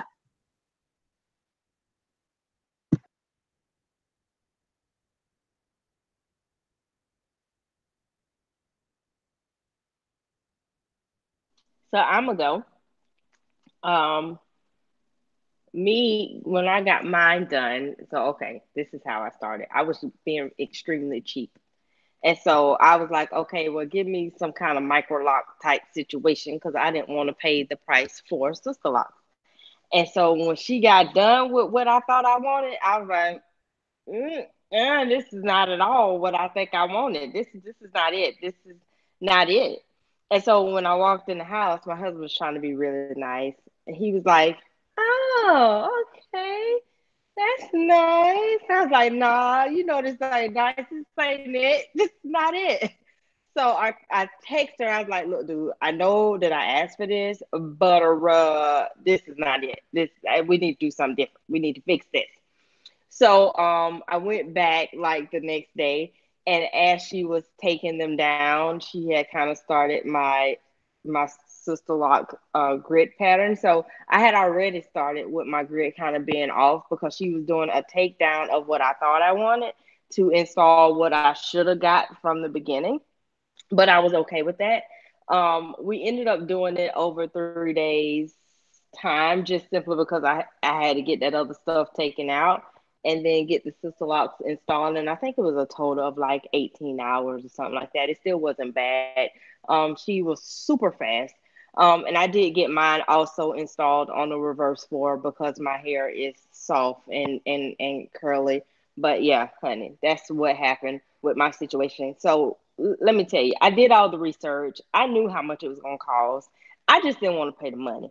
And I was being real cheap and was trying to figure out a way out of it. And then luckily she was nice enough to do the takedown and just apply the money that I paid her to do that other stuff the first time to the cost of this. So I say all this to say, get what you want. You're going to pay for what you get. You're going to just get it and save yourself some time and save the person who's doing your hair some time. Like, don't be out here trying to find Sally Joe and get Sally Joe to do your hair. And then when Sally Joe do it, you be like, honey, this ain't Sister Locks. I don't know what this is. Well, you got what you paid for. You got what you paid for. If you want somebody good, you're going to have to go and you're going to have to pay for somebody good. We can't be in the store bargain shopping and then think we're gonna walk out with a Prada bag. I mean, you gonna walk out with something that's other than Prada. You gonna have to be happy with that. And don't get on social media and be all upset because you thought you paid for Prada, but you knew you was in the discount store. I'm just saying. So with that being said, do spend the money. This is an investment. You gonna pay for it. If you want to look good, you got to pay to look good. And if you do happen to find a really good trainee that does really great work, that's a completely different story. But y'all know what I'm talking about when I say y'all out here bargain shopping and ending up with somebody's other something situation, and then you mad and walk, or you are either you walk around here telling everybody you got sister locks, and then when somebody tell you that you really ain't got that, then you all in your feelings. Well, you already know that they ain't what you had because you ain't go to somebody that was certified or that somebody was on their website. You went to your cousin, sister, brother because she said, yeah, girl, I can do them. I can. Nobody ain't gonna know the difference, and y'all know how that all turns out. So now I'm done. That's my little spiel for tonight. Oh my God, I'm weak right now, Kayla. You're hilarious, though. You are so funny, and that's All right. okay. That's so true, though. I don't wanna say, but my mom, she is who you were talking about, Kayla. She is exactly who you're talking about. My own mama did this to me. Went and got. She's like, oh, she only charged me this much, and I was like, well, I I know you can see. Like I paid my amount, so I totally walk getting that Prada bag, and you know you got that plastic sack when you walk out. They girl, okay. She should have just dropped the mic. Just dropped the mic. Seriously, like that was really Okay, good. Manny, we gotta go back to you. So I don't know if you know what we're talking about, but I'll take you back. We're going back to your installation day. How long did it take for you to get installed? How did you feel when you got your hair installed? How short and long it was? And did you have any experience of like not liking them at first? All that. Okay, so how I originally thought about the idea of getting locks at first was I just saw people had long hair that looked locked, and I didn't understand why they had it locked. I'm like, oh, they just don't want to do their hair, they're lazy. At first, that's how I saw it. But then I did a little bit more research. I didn't really do research in the pricing. I just knew I wanted locks. I just wanted them. So one day I was like, let me call or find somebody because I just want anybody touching my hair. So this lady, she talks to me on the phone. She's like, hi. I was like, yeah, I want locks. She's like, really? Do you want locks? I'm like, yeah. She was like, okay. So I just said, I just want to, in 10 months, I just want to be able to flat iron my hair just to, see how long it grew. She was like, then you're not ready for locks. You don't need to be having locks. She gave me a whole bad experience of what people that have sister locks have. She told me, you don't deserve locks. You shouldn't be having locks because the mindset that you have, you're not ready. I'm like, okay, I guess I don't need to join that community. So the next day, my sister, she told me, she didn't even know I did my research. She told me, Amani, you have a head that just looks good in sister locks. I'm like, really? So, I'm gonna give it a try. My grandmother has a few friends of hers that just had sister locks about a year ago back then. And so I got in contact with her, and she was able to give me the number because I liked the way her work was done. So I was able to finally find someone professionally to do my sister locks. Because nowadays, in Michigan, when I would get my hair done, most good places, they did your hair at home, which, I'm okay with as long as you know the person. Anyways, she was different than most people when it came to getting your test locks in. She said, listen, I'm going to put the test locks in and I'm going to have you look at it and you tell me if you want it or not, because I honestly don't think that I should be 8 locks in different spots of your head. Then you go throughout the week trying to still do your hair and you got 8 sister locks going out of your head. So she just said, so to put 3 sister locks in your head. She had me look at it. I was able to take my time and, you know, decide if I wanted. And the following day, I asked her, when's your next appointment? She says, I have a free appointment tomorrow. So I instantly got my appointment done tomorrow. I started off with 10 inches locked, 12 inches total. And I had questions about, before the next day, I had questions about, well, is it going to be thick? Are you going to be able to see my scalp? Because I don't want that. I just don't want that feeling. And she said, your hair is soft and curly. It's going to come out like my grandson's. And I said, really? Okay, I hope so. I really do hope so, because, you know, I'm investing $1,200 into, you know, Sisterlocks. So I got my Sisterlocks done, and it took from 7 in the morning to 7 in the morning, and that's including bathroom breaks as well as eating and so forth. And as a result, finally when I came out, when I was done, it looked like I had a full head of hair, and it was already 3 months in my journey. It didn't look like, you know, I was just, it didn't look bad as where most people didn't enjoy their locks. I actually enjoyed my locks. I flaunted mine. Most friends would say, you have snake hair. I'm like, trust me, you don't know how it's going to be. Trust, the journey just started. So I know I'm going to be flawless later on. So I don't have to worry about it. So yeah, my journey was quite interesting as far as just the first year. One thing my loctician did tell me was that she said, take lots of pictures your first year, because you're going to have those times where you think your hair is not growing at all. And I did have those times. I still have those times where my hair doesn't grow, and I just want to cut it and just be done with it. But when I look back at the videos that I do, and when I turn around and look at my hair, I'm like, that's my hair. I can't believe that, you know, I went from this to this. You really do have to take pictures so you can compare yourself from back then to now, because every month matters. I didn't realize that, but every month does matter, because your growth does change. Within 4 weeks, you know, there's something new changing with your hair, either the thickness of it.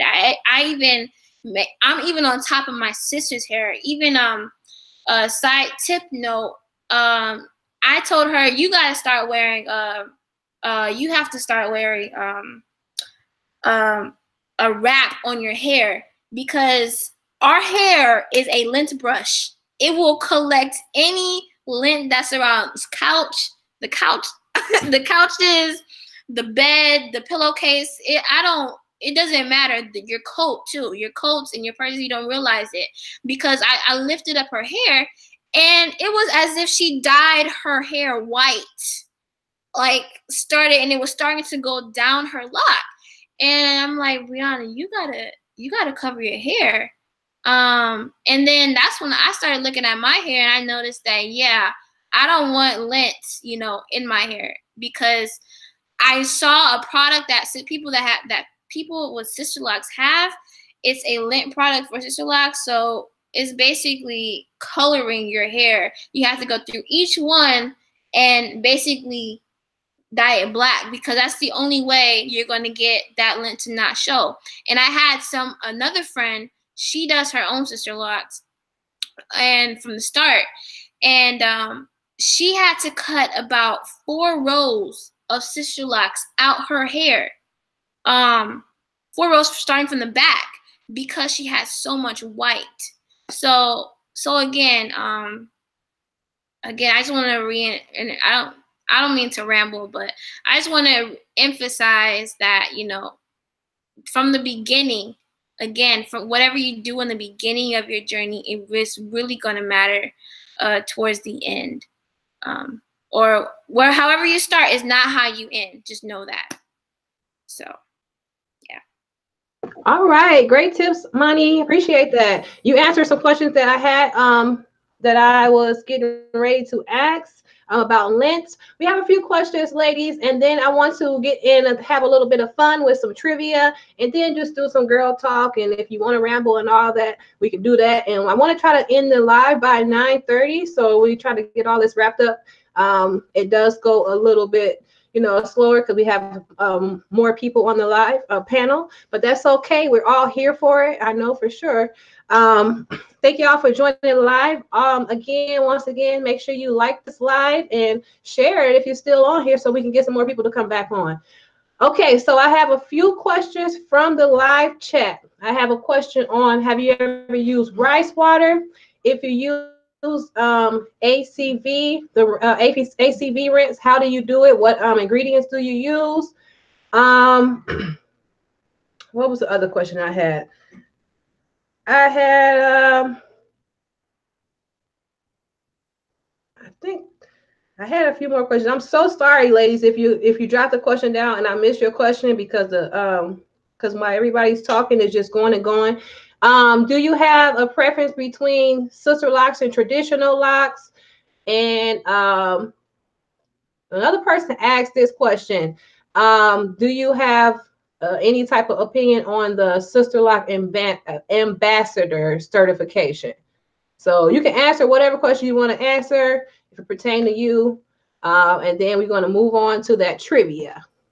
So stay on the live if you're on the live. We're about to try to have some fun. Just try to make your questions, your answers a little bit shorter, so then we can get through this and have some fun. Keep it live, keep it popping. So I guess I'll answer the question about the ACV rinse. When I did it, I believe I got confused. And I was looking more at people that had traditional locks because I didn't see anybody that had sister locks did it. So I would see apple cider vinegar, water, and baking soda. So I pound a bunch of apple cider vinegar and then apple cider vinegar rinse, and then I did a lot of baking soda. I even made a video about this, and tell me what I did each side. I did about 4 sides of my hair, parts of my hair, and basically the end result was a couple days later, I just see white all over my scalp, as if I colored it. And I was so upset, as if the dandruff was terrible. So I think with the apple cider vinegar, I believe it's supposed to just be apple cider vinegar and water and not baking soda. So if you're going to do it, my suggestion is I typically do it when I wash my hair. It's not really every 10 months I do the apple cider vinegar rinse. When I wash my hair, I do it before I wash, the pre-rinse to get all the bacteria out, and then I wash it and I condition it, and then I do an after rinse, a post rinse. And it's supposed to be for growth. But when I don't want to do my retightening so fast, I try to stay away from all growth products because I just don't want, there's just sometimes I just don't want my hair to grow because I know I have to do it. So, but if you're going to do the apple cider vinegar rinse, is an amazing thing to do, especially not with just growth. It helps with dandruff and a few other benefits. I even made a video about benefits on how the apple cider vinegar rinse will help your hair. So I think for that question specifically, I think is a good thing for your hair. It does not damage your hair, but it helps your hair, in my opinion. Okay, so I don't know who wants to go next. So I can go. I think Keandra, my old loctician, did the apple cider vinegar rinse one time on my hair. That's when I had all the buildup on my scalp from working out so much. But now I use this product from my new consultant, and it is a serum, and it's very liquidy, and it is to help with excess dandruff and sebum buildup. And it helps strengthen the scalp and the follicles and all that stuff. So this is what I am currently using. And like I said, all her products are handmade natural products. So I use this. And then I also put this on top of it. It's made with some avocado and some other stuff in there for thinning and low density hair. So I put this on top of it, which is like another conditioning type product. So that's what I am currently using versus using apple cider vinegar because of my working out a lot, and I don't want to wash my hair every week. So I probably wash my hair every 2 to 3 weeks, and she sees a difference in my scalp, and I don't have them. And for traditional locks and sister locks, y'all know I was trying to go the micro lock kind of situation. Y'all know how that turned out. So sometimes you just need to go to somebody and let them assess your hair, and then you tell them what it is that you're looking for, and then they can make recommendations from there, because you can go in there with a whole idea of what you want your hair to look like, because you don't looked at somebody else's hair, or you looked at it and said, I think we might have the same hair texture, and honey, y'all hair texture can be far from being completely different. So just figure out what it is that you want. You go to your consultant, y'all have that conversation, and then you make the decision from there. That's my spiel.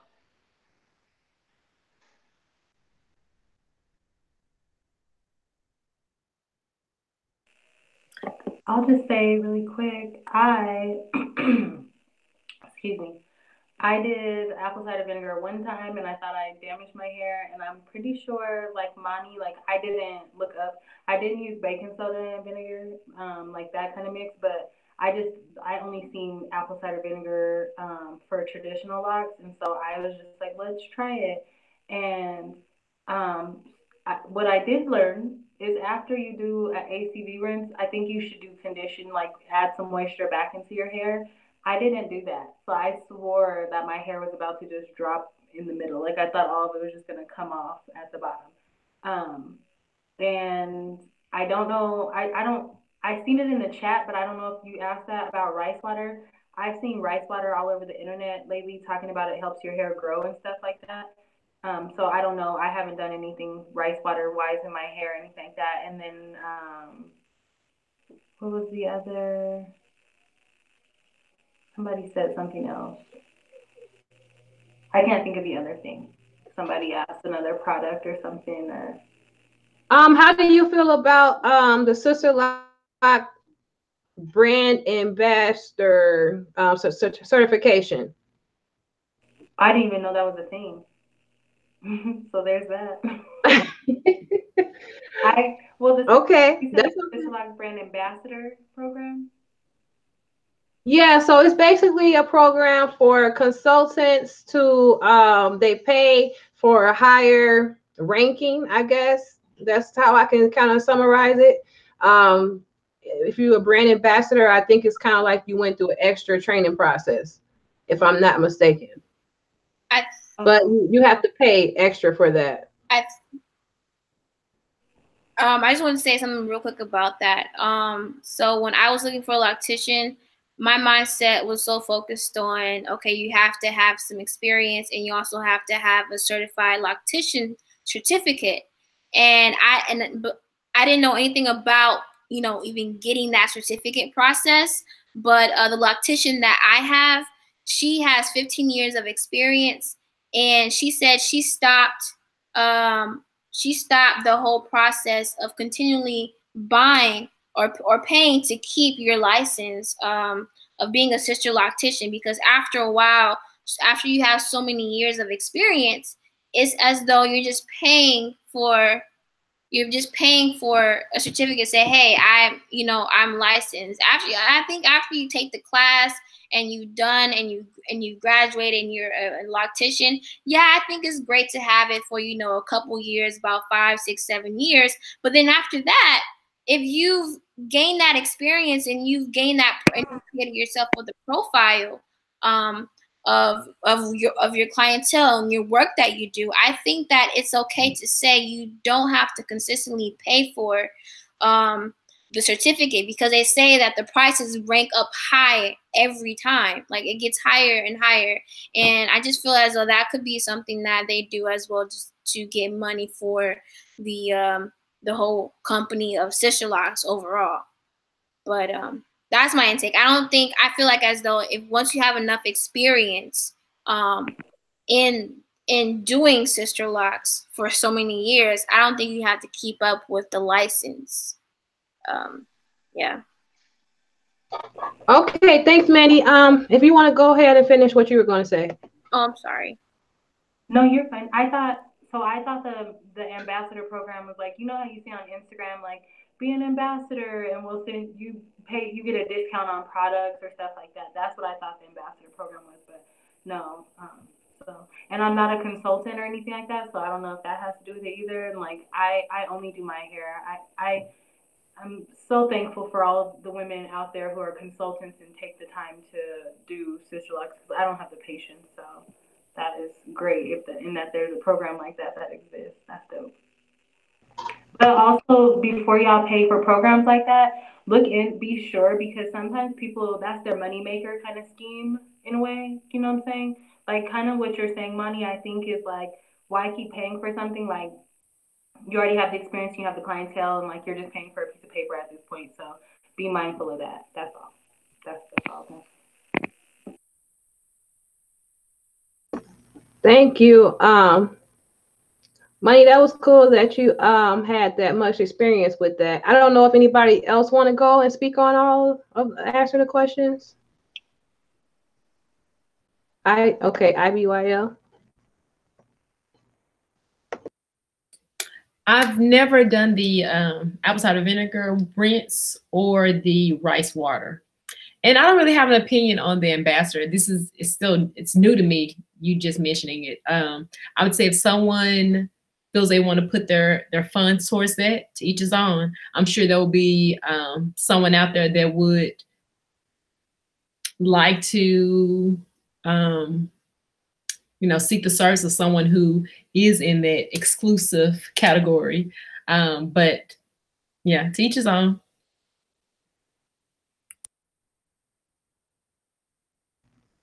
Okay. Or Mo. Go ahead, Mo. Okay. So I've looked into the rice water. I've seen the benefits and the health benefits and all that on YouTube. I'm just a little too lazy to do that. So more power to people who are doing it. I'm not going to do it. So I even bought the rice and I looked at it and I was like, am I really going to soak this rice and put this over my head? No. So I didn't do it. So I'm not going to do the rice water. The ACV soak, I do want to do that. I've never done it before, but I would like to do that before this next retightening. So I'll keep y'all updated.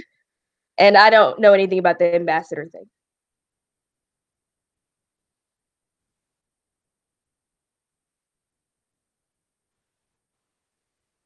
Okay, I guess I'll go.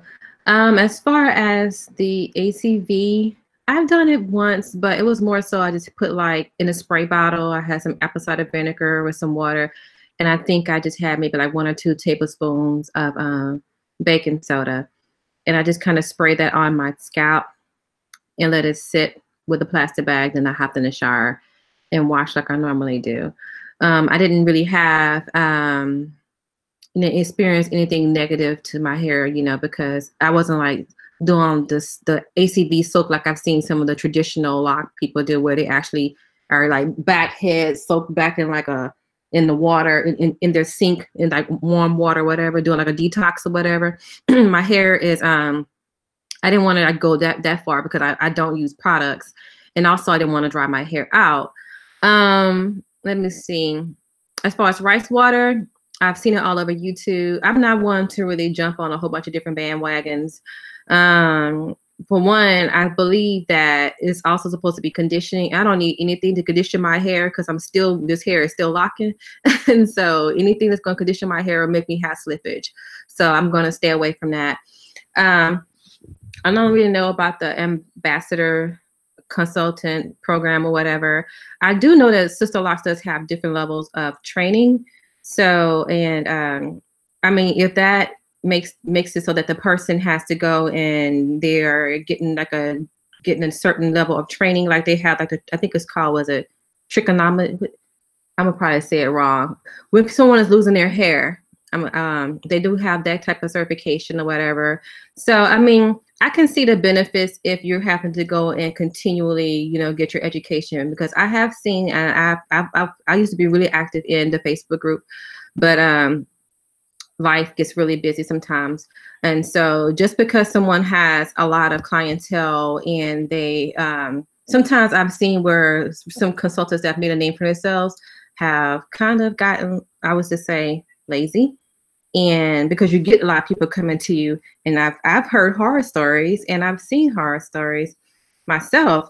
So I would just say basically it's just do your research, because you can have a trainee. Like I said, my consultant, she's a consultant now, but she was a trainee at the time, and her work is still remarkable, and her work was, and it was remarkable then, you know. But some people can kind of get like, I have a lot of clientele, and you can kind of start to, you know, get a little lax, you know. So I can see the benefits of having to continually pay to keep your name on the registry, you know, if you happen to continually, you know, make sure that SisterLocks is checking your work, and you're having to be able to show them that you're keeping to a certain standard, because we've all heard those horror stories of people going to certified consultants thinking they're getting SisterLocks, and they're walking out the door with step SisterLocks, and we pay too much money.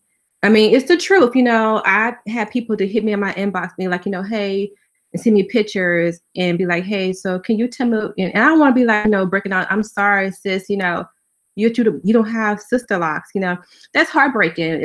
We spend a lot of money for this. You spend a lot of money at the installation. You spend a lot of money as well as monthly or every 5-6 weeks for your retightenings. So just basically, you know, do your research, and not only just look at the new installs. I would say ask for references. And if you can see some of their work that's down the line, you know, it's just, you have to be able to put your hands in their hair. And that's why I chose my consultant, because I was able to put my hands in her work, and I was all up in their head. So basically, you know, I can see the benefits of it, but, you know, so, I mean, I don't know. I mean, like I said, I don't really know too much about the ambassador program. If it's a continual education type thing, and you're holding people to a certain standard, yes. If it's just for more money, just to say that, oh, I'm a brand ambassador, and then I don't really see the benefits. But, you know, that's just my opinion. Okay.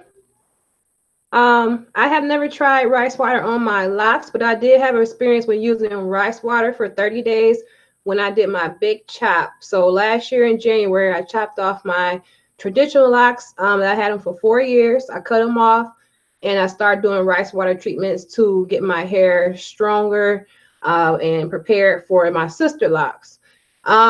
It was very beneficial to my hair. When I comb my hair, you know how sometimes you comb your hair and you have those little curls pop out? Well, with my hair type, that's what I have. So in the comb, it'll be in there. It'll be on the floor, be on my shoulders, just wherever.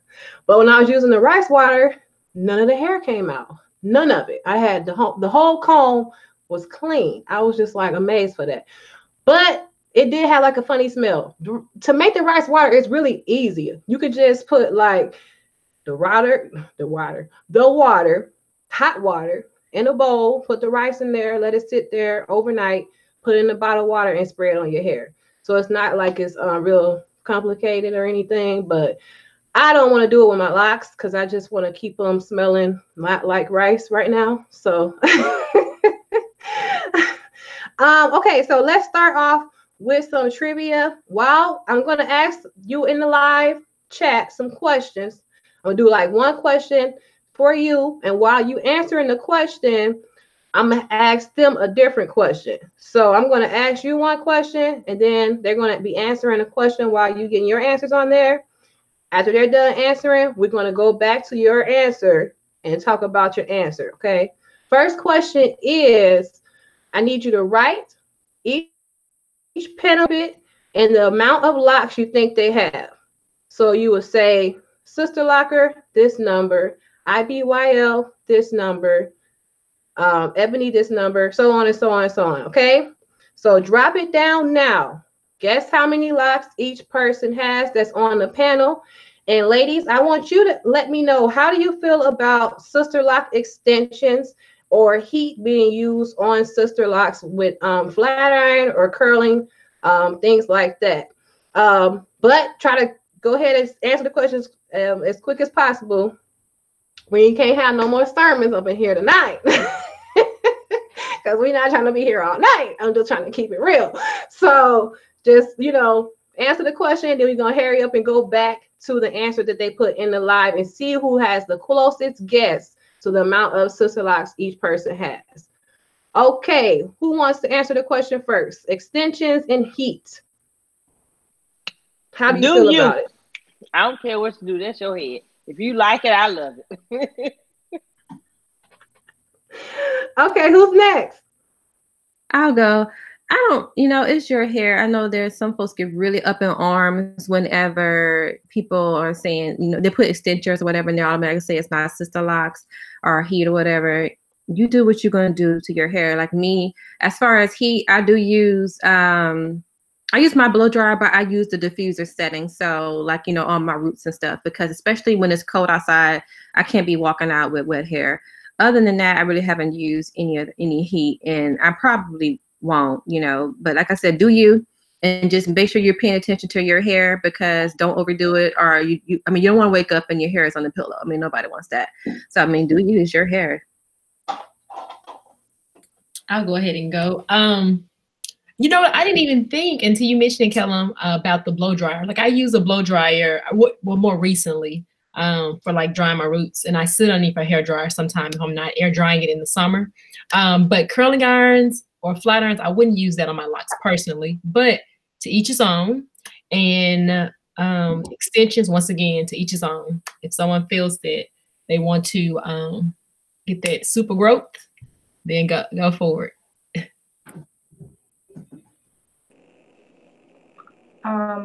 I think that people are really technical and need to get over themselves.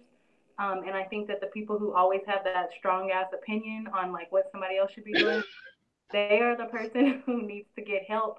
And they probably are bald headed or something. Sorry to be, I don't know, my bad. I'm just honest though, like that's mind your business. Just mind your business, okay? Like don't worry about what's going on in my head. And like and I say that specifically because I'm really considering adding me a little piece like this. I'm about to take off, but I'm not even gonna take it off, and I'm gonna add my own hair back to it. But whatever. People are just extra. Like, mind your business, okay? Bald-headed scallywags out there, but that's okay. That's all. So I guess I'm gonna go. Wait a minute, I'm bald-headed. You got scallywags. I'm sorry. Money, go ahead, because I'm the only one in this group. Like. I guess I'll go next. In the beginning stages of before a year, I was like, rules are rules. Don't break them. That's why there's rules for a reason. That's why we have sister locks for a reason, and why they're different from others.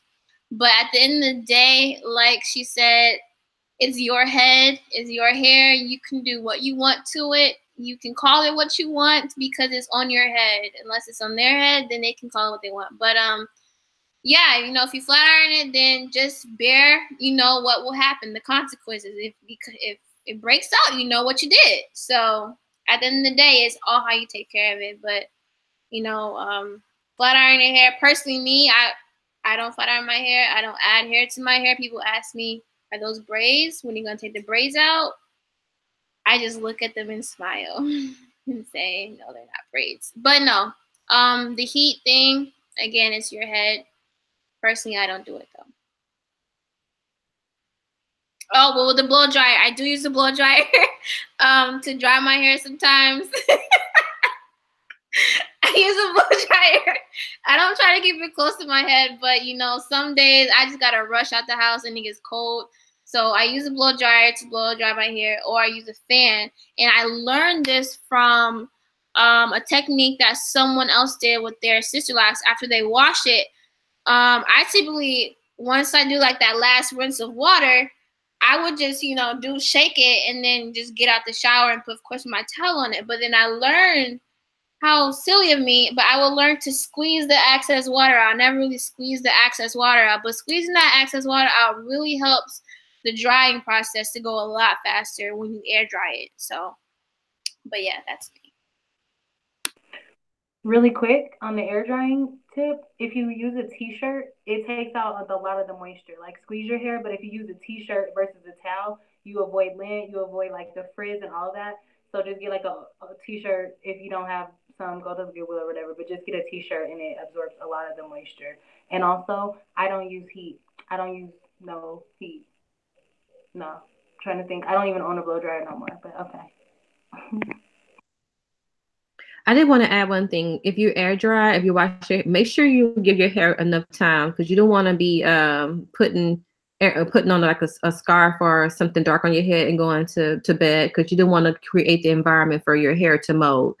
So that's one thing. If I wash my hair, I'll wash it early on in the day, so that it can have enough time to air dry, and then I don't want to go to bed with wet head. So just make sure you do that as well.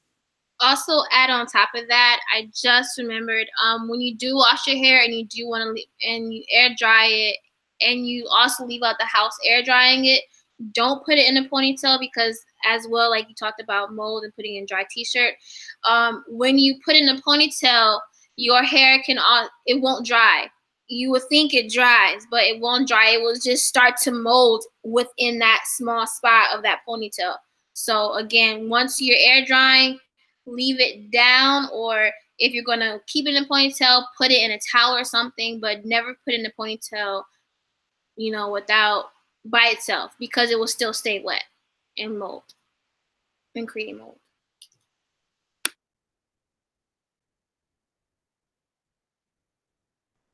All right, Mo, do you have anything to say? Honestly, I just feel like you're gonna do what you're gonna do. I'm not super technical. I think that, for being real, looking in the African American community and looking at hair, there are so many different things that we use that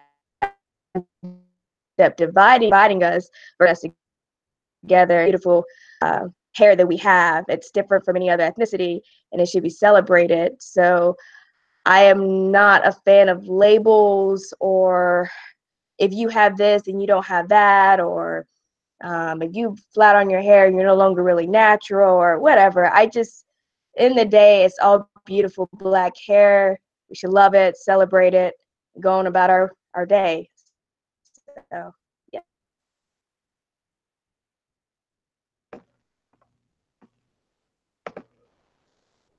So my experience, I haven't done any of those things, added extensions or use a flat iron.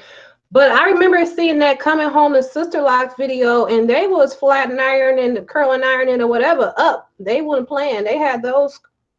They was not playing. I don't know if y'all seen that video, but I don't plan on doing all that stuff with my hair. I use a microfiber towel. That's my bae. Besides my 360 mister, that's my other boo. All of those things are everything to me in my cart. So microfiber towel, and y'all.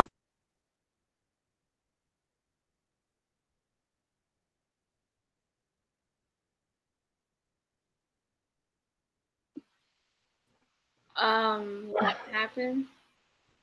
Oh. I don't know which one is.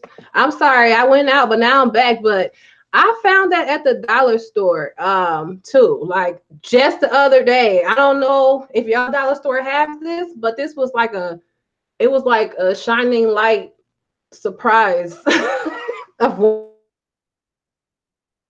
wonderfulness. Or has micro, those are like $5 to $10. So I don't know if we need to clap for that. We need to be. Okay, so let's get the answers. Let's talk about how many locks you have so we can see who got the answer correct. My daughters counted my locks and they got 538, but I think I might be somewhere in that range still, or maybe I might be like 539 or something now. So that's my lock count. Who wants to go next? I think I think I have like 497 or 497, I believe. So everybody who said like 500, you were close. Boom, boom, boom, boom. You're a winner. Big winners. Who's next?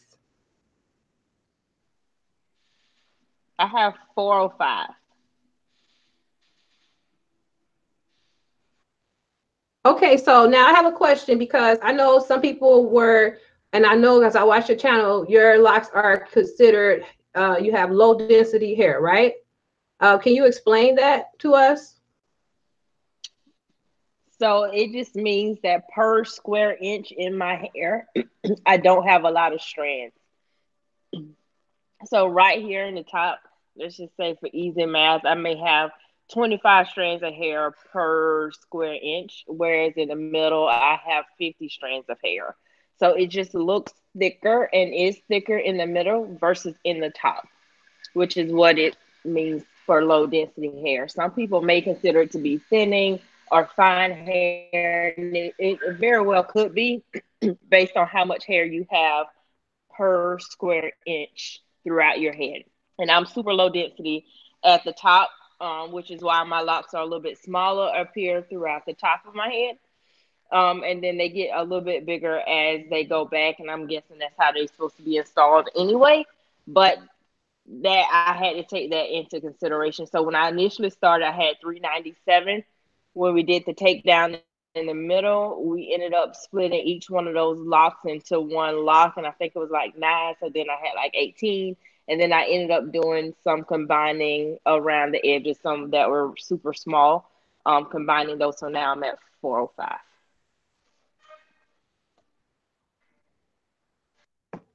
Okay, I love your locks. I just love how everyone has a different look to their locks. Like they have their own uniqueness, their own, it's like they embody you. Like my hair is just like wild and just all over the place. And that's just me. Like I'm just crazy. Like, and I just think everybody hair is like fits them. It's just like, I don't know. Sister locks are so amazing. Who wants to go next? Okay, I'll go. So I had 640. I combined a couple that were all on my hairline. Some baby locks that just kept slipping. So now I have 638. Do you have micro locks? I do not. I always get asked that question. The size of my locks are size small and size medium. I don't have any larges. So I just have just all small and medium. So basically, if I were to, you know how you have they split your hair into different sections and such. So pretty much all the front of my hair is smalls. And I'm sorry, you guys probably can't see that. Well, I don't know. The quality is looking like it's getting a little better. The front smalls, I think all the back perimeter is small, and just probably mostly in the middle where it's mediums. But yeah, all smalls, all mediums, no micros. I get asked that a lot, but yeah, that's it. I just want to know, what's your hair type? What's my hair type? I'm type 4. I think I was probably like 4A or something. Like I had curly hair. So my consultant told me, because I thought that my hair was like straight out of Africa. It was gonna lock quick. I'm like, yeah, this hair is gonna lock quick. I got that coarse kinky stuff. And then when she got in there, and you know how they go through your consultation, they break out the book and they show you what's your curl pattern length and all that kind of stuff. So she told me that I think I had like a medium length curl pattern, and my hair is, I guess it was softer than I thought, but I had thick hair. So I don't know. I mean, if I'm a 4. I'm a 4 something. That's all I know. I think, you know, I was maybe a 4A-ish or whatever, if I was to guess. I mean, I don't have no type 3 in my hair, and I know that. So. Okay. All right. Who's next? What is your lock count? I'll go next. So I have an undercut. So with me getting an undercut, I cut quite a few locks. So I think I'm at like 390 something. Yeah. I haven't counted in a while. I haven't counted since the undercut. What? Okay, so are you still you keeping the undercut maintained? You still have the undercut now? I still have the undercut. I need to get it cut again, but I still have the undercut. Okay. Well, I haven't seen you in a while on YouTube, so I'm like, I don't know, I don't know, I'm back there now, but I'm going to get it cut soon. I'll be posting a picture and a video again. Okay, so how often do you get that done? Because I'm able to hide it, not too often. Definitely not when it's cold. I typically keep it up more in the summer because, it's warmer.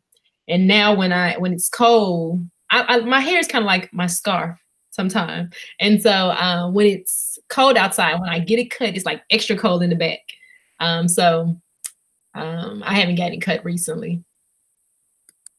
Okay, do you plan on ever growing it back, or is that what you're going to keep?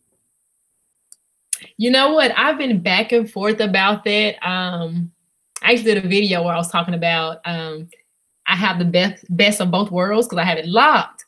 But then I have this section in the back where if I don't get it cut again, it's like growing out. So I have my loose natural that I can kind of like, brush if I want to.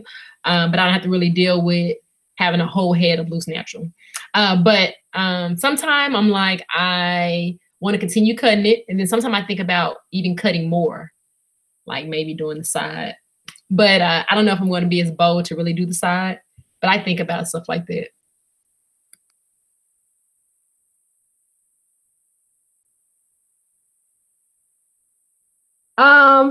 Would you show us it? Or do you not want people to see it right now? Not right now. I'm like fainting over here. I just some ground back there right now. Okay, we'll wait. Okay, so who's next? My social media, you can see the last one I did. Okay, you said not tonight. Not tonight. Okay, who's next? I guess I'll go. So I counted my own. When I was doing my reties, I braided my hair into 10 sections of 10. And so I came up with 418. So, yeah.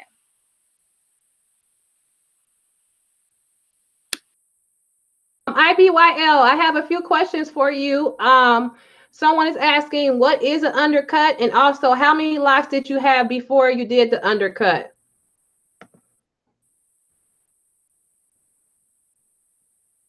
Oh, wait, you're still on mute. It's okay. Undercut. Some people say a side cut can be an undercut too, but so I have it just in the very back. So it's like from this part of my ear to the other side. And so that was 36 locks that I cut. So it was at 429. But when I first got my hair locked, I counted 505. So I don't know where some of those locks went. I know early on I had some locks combined, then I had some split. Since then, let me see, in the recent years, I haven't had any combined or split, but just the 36 that were cut. So it was 429, but the last I counted before getting the undercut. Wow. And if anyone wants to check out my Instagram, you'll see some of my undercut designs and kind of get an idea of what undercut is. Wow. Okay. It's really cool to hear the lot count because I always feel like people compare their lot counts to other people's lot counts, but just hearing your lot counts, it just let me know that your hair is going to look like how it wants to look no matter what. Because everyone has a different lot count and your hair looks different, but it all looks nice and full and beautiful. So I just love this stuff. People guessing in the comments, someone said like 530, and I've never had that many. Yeah, so they were like high up there. They look so full. Okay, Manny, is it you? Money? I'm sorry, Money. Money. Yeah. You want to tell us your lot count? Yeah, I did already. Oh, I'm sorry. I'm so sorry. Okay. Mo? My bad. I haven't. I stepped away for a little bit. Sorry, I took some meds. So I think I had the lowest count by far on here from y'all. I have 267. There was a lot of controversy around that at first, with my first consultant and my second consultant, and then even talking to other people and other consultants. But regardless, I love how my locks look. So the number that I have has created that. So I'm good to go. I have a lot of hair, but low density, very, very low density. So yeah, that's my count. So some people put up there, no, I do not have that many. And as most people think that when they put the numbers out there, but no, I have a very low amount.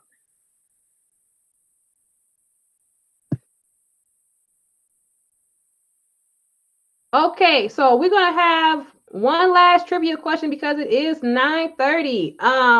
The one last trivia question is, if you know the lock stages, this is probably going to be pretty an easy question. Can you guess what lock stage everyone is in?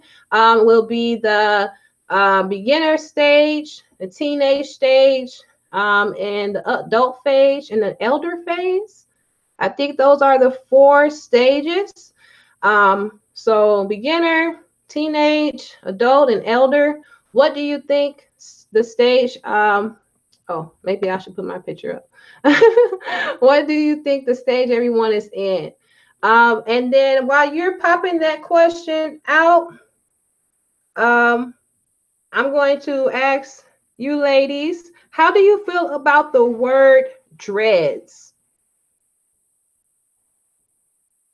Okay, Monty, go first, because girl, your mouth. She was like.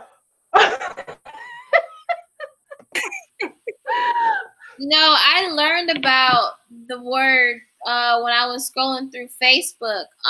Someone said that, you know, dreads really mean it was a word back in the day of slavery time where the white people they dreaded looking at their hair, and so it means dread is a sad representation of I dread looking at you, this is ugly, whatever. So that's why when someone says, "Oh, are those dreads?" No, they're traditional locks, or they're sister locks and brother locks. Call them what they are. At the end of the day, they're locks. If you're gonna say dread, just say locks and not dreadlocks, because dreadlocks is just something that, you know, I don't know. It just seems like sad, like disgusting, because, you know, there's so many videos on YouTube and Facebook, even about the white lady that cut the wrestlers' dreadlocks off because he said that they couldn't wrestle with dreadlocks because they look disgusting. Like nowadays, some people are not accepting locks in general when it comes to work or certain sports. So just say locks instead of dreadlocks, to keep it simple. And if they don't understand it, you can't get upset, because not everybody even knows about sister locks. So, or the difference between sister locks and traditional locks. So I just say locks and not dreadlocks. Personally, I like to use the term locks or sister locks. For someone who's not really familiar with sister locks, I just keep it simple. I just say locks.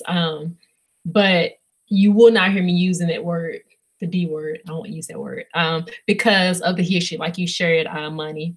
And my locks aren't dreadful. They're beautiful. So I like to use the term sister locks or locks. So if someone comes and is like, how long you been rocking your, and they use that word, I'm like, locks. And just correct them friendly, like not mean or anything like that. Teach us on, and you know, some people don't know the history behind that word. So I'm sure if they did, they wouldn't be using it.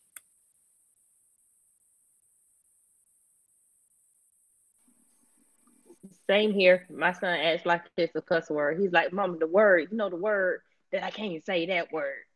So yeah, it's like a cuss word in here.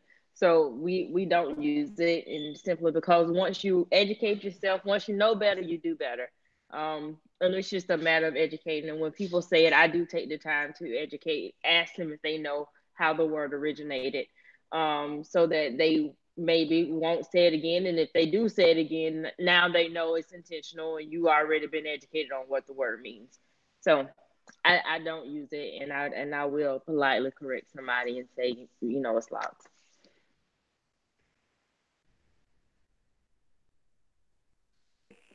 I don't. Oh, go ahead, Ebony. Are you sure? Yeah. Okay, I with the word dreadlocks, like I don't. How do I say this? It's just like it's like Rastafaris. Oh my God. Rastas took on the word dreads and tried to turn it into like positive, just like the N word with the NIGGA versus ER kind of thing. So they took a spin on it and turned it in the 1930s. That happened, like where they changed it into something more positive for their community. I'm not. I don't know. I don't get a lot of. Most people out here think that I have braids in my hair, and then a lot of people will be like, a lot of people will just be like, oh, I like your dreads, or I like that. And I do think that the word dreads is like dreadful or like something like that. I don't, but I don't spend too much time like on. Not like I don't care, but I just don't spend too much time telling people that. I guess I just don't get asked it enough to focus on that and say something about it. But like I feel that way about the word nappy. Like I feel that way about the word nappy for sure when people say that. But I haven't had that many questions about um, my hair. Just some, like I said, just people will say like, oh, I like your dreads or I like your locks or something. But I correct people if they say like I like your braids and explain what they are. But I don't know. Yeah. But I could see it being negative for sure.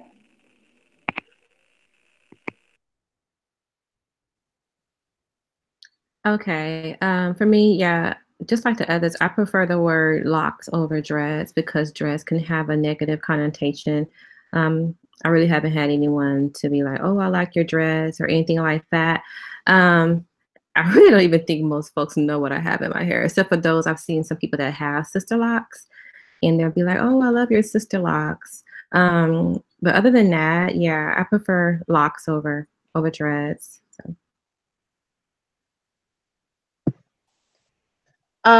So yeah, I agree. I definitely prefer the term locks over dreads.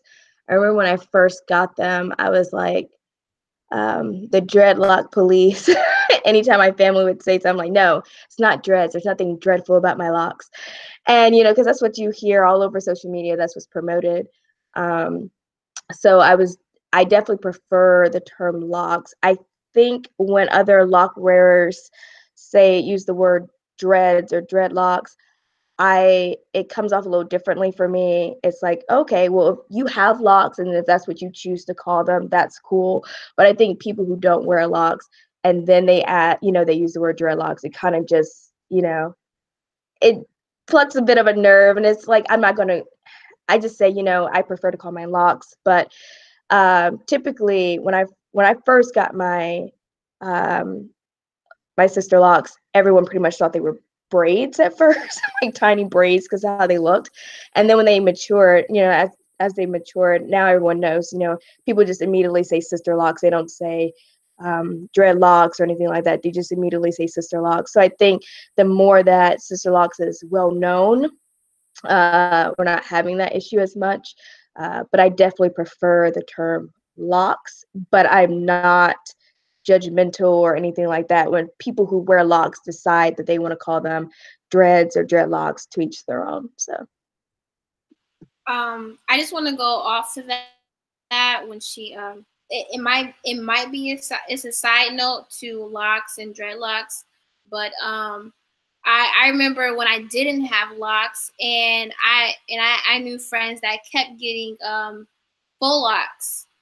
And I'm like, and then people that had locks or sister locks, they were so irritated with people that were getting full locks. And I did not understand why. Why can't we just get full locks and actually look like we had locks for years, And then that's when I finally realized when I got locks that I don't like people that get full locks because, I take my precious time to get my locks done to get to that length. And you can just, go in one day and get it. But yeah, that was really an off tangent note. But yeah. Okay.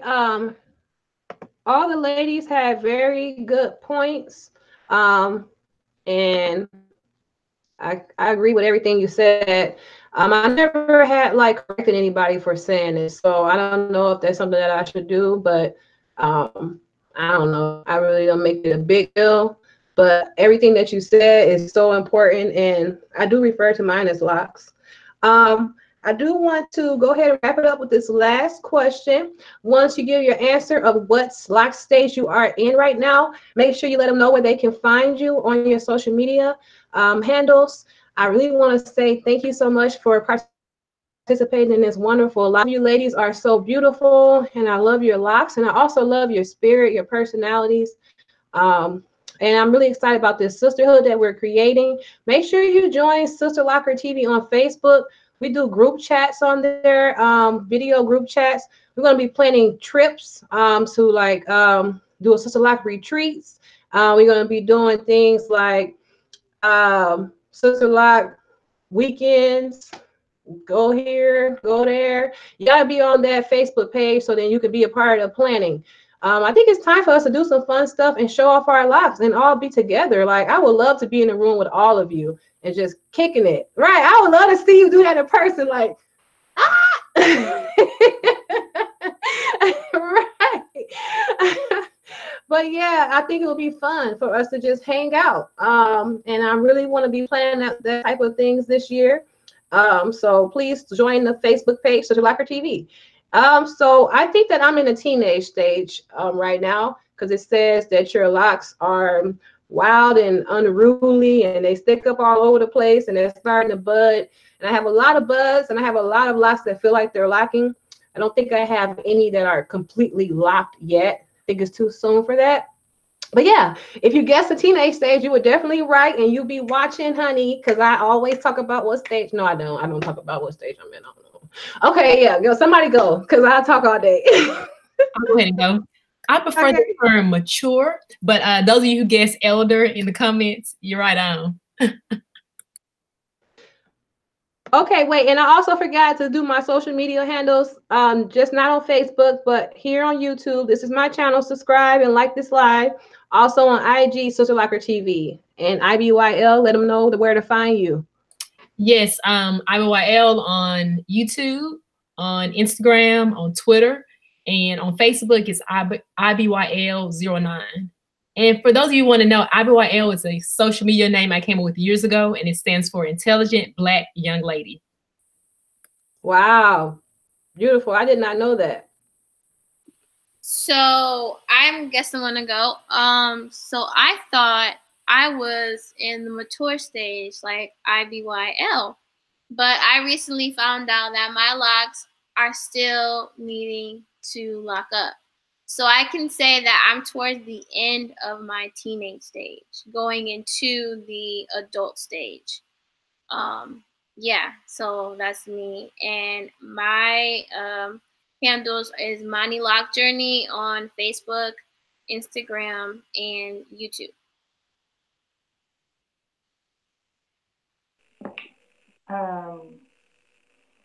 My hair is in the. I'm all looking at this little thing. I never even knew this was a thing. I'm so out of touch with just be having my hair, just be my hair. Um, it's. I think it's. I'm gonna say it's definitely not an elder. That's a little. That's reaching. Okay, that is reaching. The word. I am mature. Mature. Um, and yeah, my hair's in a mature stage, and my social media handles is Ebony Monique or Ebony underscore Monique with two Q's, MONIQQUE, and then my YouTube is Ebony Monique. But look up Ebony Monique Sisterlocks because ebony is used in the porn world, so don't go down that route. So look up Ebony Monique and then put Sisterlocks after it, and then you'll find me. But and then yeah, I'm just mostly on Instagram and YouTube. So, and I have a tiny house I'm building. So if you want to check that out, that's Winnie period the love bus on Instagram. That's it.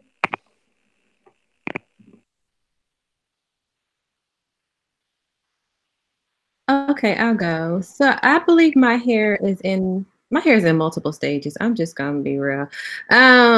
It's I think a lot of it's in the teenage stage. I still have a lot of baby ends. So I have like the teenage stage going on, I have the ends, especially in the front of my hair, they're still in the baby stage. They haven't done jack. Like nothing.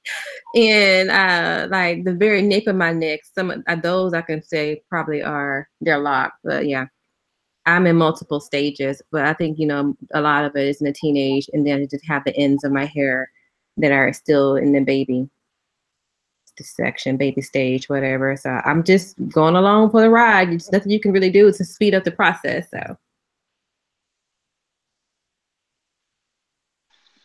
All right. So I don't know what stage my hair's in. It's in do whatever it wants stage. I don't know. I feel like teenagers do what they want. Mature people do what they want. Elders and seniors. I don't know what stage my hair is in, honey. I'm just here for the ride. It's gonna do what it's want to do, and that's my story, and I'm sticking to it. So you can find me in most places as Purple Butterfly Squad. You just go Google that somewhere, because I don't know what I am on the Facebook. I think it's like Halo Purple Butterfly. I have no idea.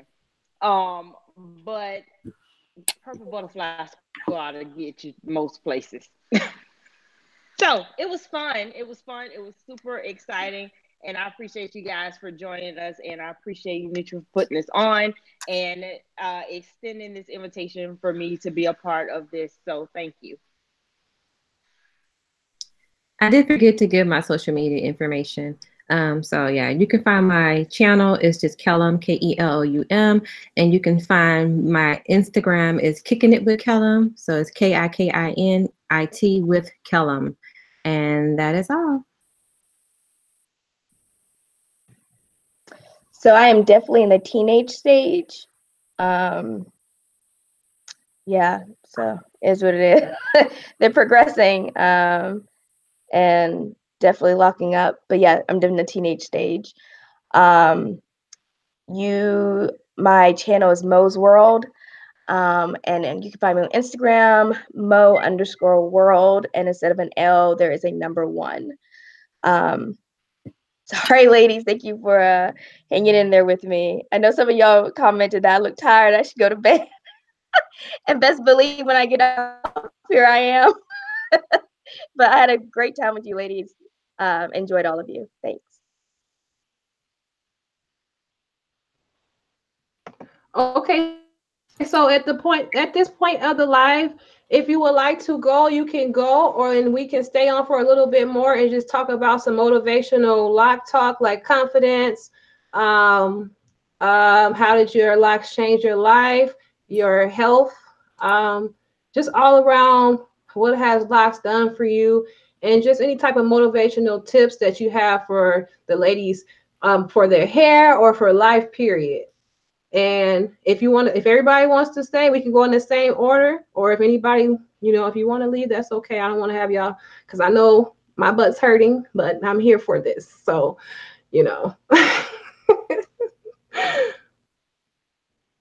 So do anybody want to go? Well, I can go because I feel like I need to share this, because when I started my lock journey, I started because I was kind of, I guess, going through a crisis of some sort. I had done lost myself as a parent, as a person. Like, I was just gone somewhere in all these different roles in my life. So the one thing that I could control was my hair. So I was like, okay, I want to fix this. I want to do that. And so I started with my hair.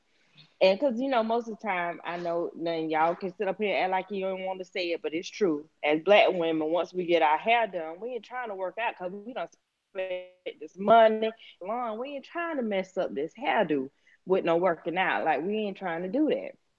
So once I got my sister locks, that gave me more, I guess it took away my excuses for me not being able to work out and for me just going in there and making it happen. So I really started working out a lot in August.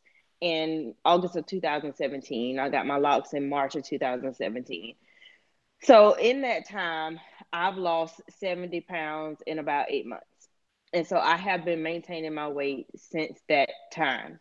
Um, and I don't think without my hair being locked that I would have been able to get over the excuses. That I would have been able to let that go. Like my hair, I got to keep my hair done. I can't work out today because maybe I just got my hair straightened, and I can't work out for 5 days because it's gonna puff back up or whatever. Like just make all kind of excuses. So for me, getting my sister locks done was not only a way for me to remove the excuse of me getting healthy, but it also gave me something else to focus on, which is changing me and doing what I wanted to do for me. So it became about me and not about anybody else. So that's kind of how everything started for me. That's how my YouTube channel started. That's how Purple Butterfly Squad was born. It was born once I got my hair done, which what that means is encouraging creative transformation. We all transform in very different ways. My journey is not going to be like somebody else's journey, but I am here to encourage any and everybody who wants to transform their life. I don't care how you do it. Just as long as I can assist you and be there for you and support you, I'm here for all of that. So this brand that I now stand on was started because of a simple decision, which at the time didn't seem simple, to change my hair.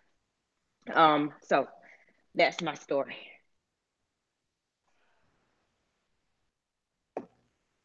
Wow. I mean, you look amazing. You look like a whole different person. Um, it takes a lot of hard work and dedication to do what you did. 80 pounds? Like, wow, girl. Your I'm arms, they look so proud of amazing.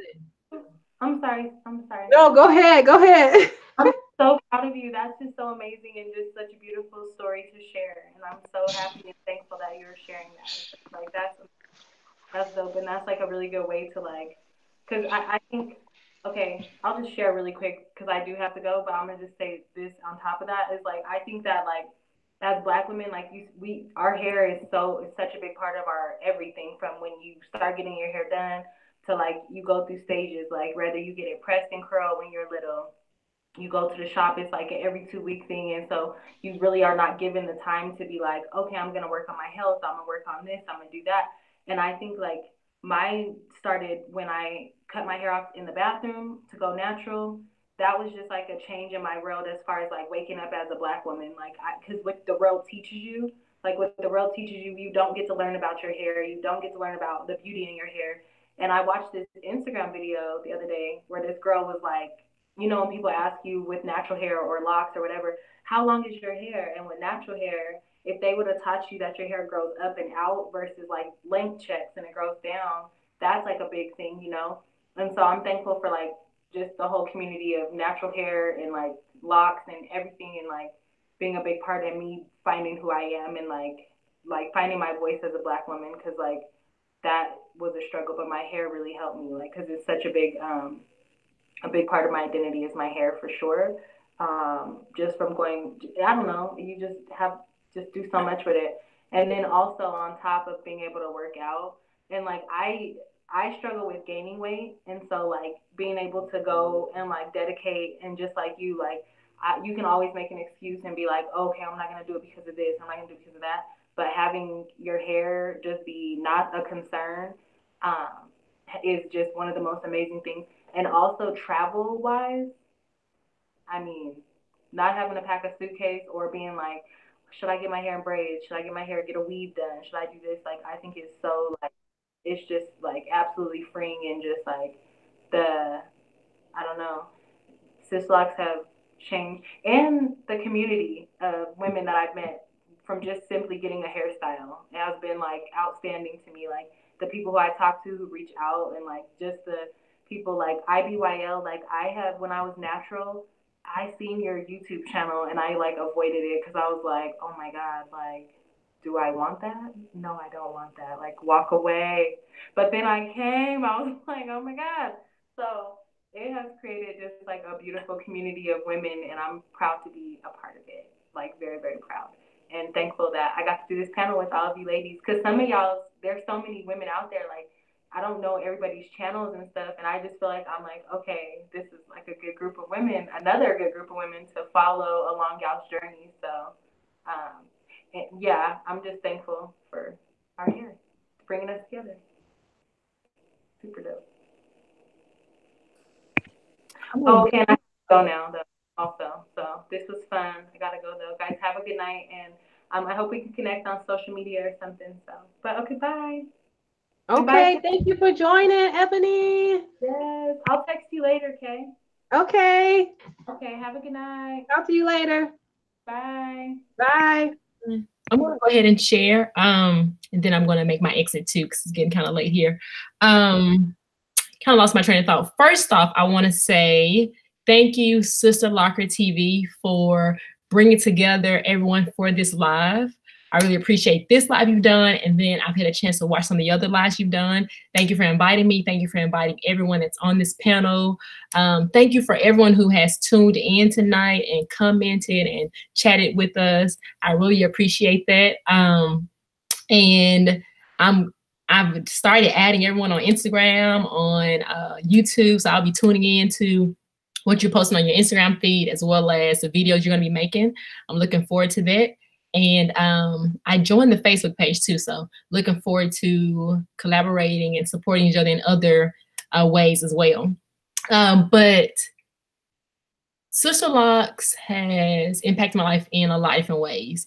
Ebony touched on some of them, like just having this community of people, whether they're people who are getting locks or interested in getting locks or have locks, it brings people together.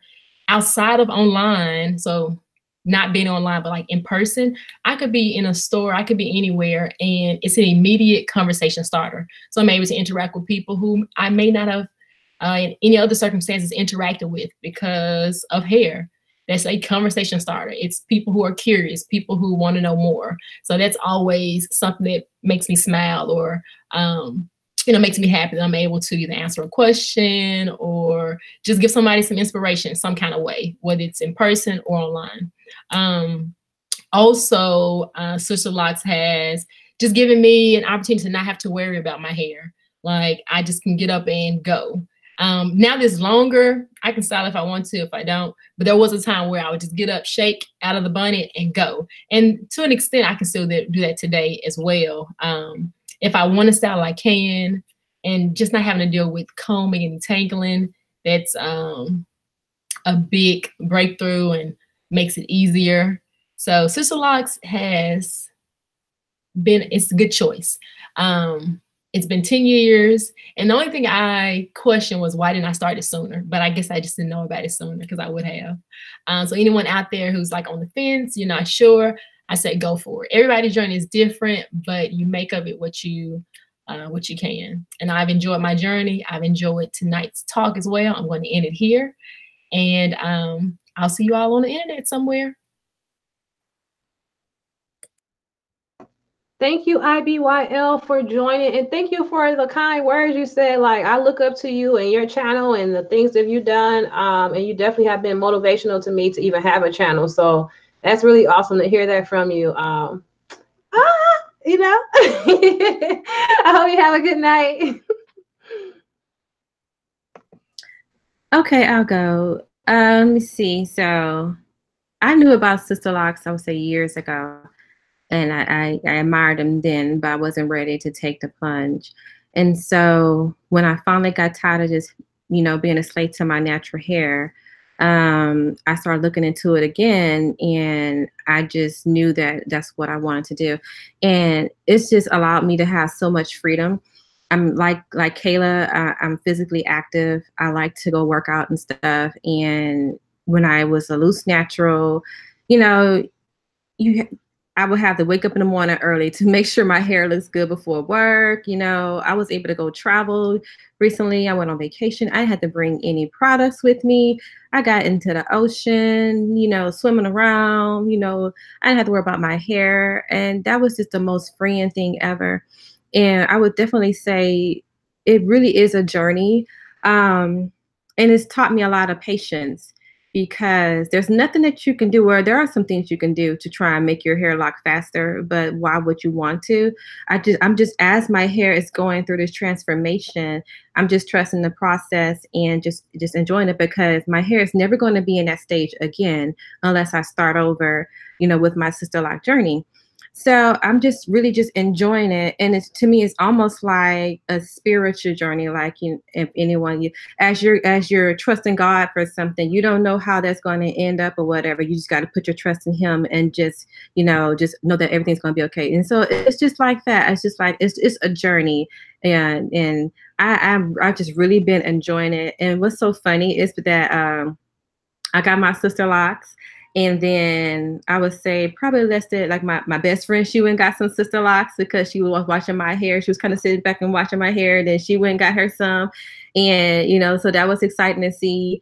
And then also one of my sister, her cousin-in-law, she got Sisterlocks, So it's just funny to see, other people watching your hair. And they ask you all these questions, and you look, and she's like, sending me pictures like, I'm like, you went and did it, And so it really is a conversation starter as well. But it's just so freeing to get up in the morning and to just take off my bonnet and go to work and not have to worry about my hair, to get compliments from people, especially those that know what my hair is. Others are just like, I like your hair. Like, thank you. Sometimes you go into what is it? Other times I'll just be like, thank you, because it's kind of sometimes difficult to explain to people that aren't aware what Sisterlocks are. But I would definitely say, for those that want to do it and you have some doubts, just do your research and go for it, because I want to do it then.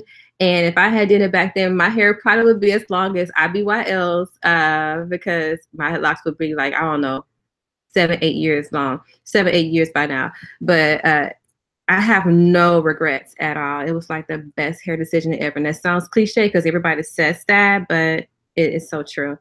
So that's really all I think I have to say. Yeah.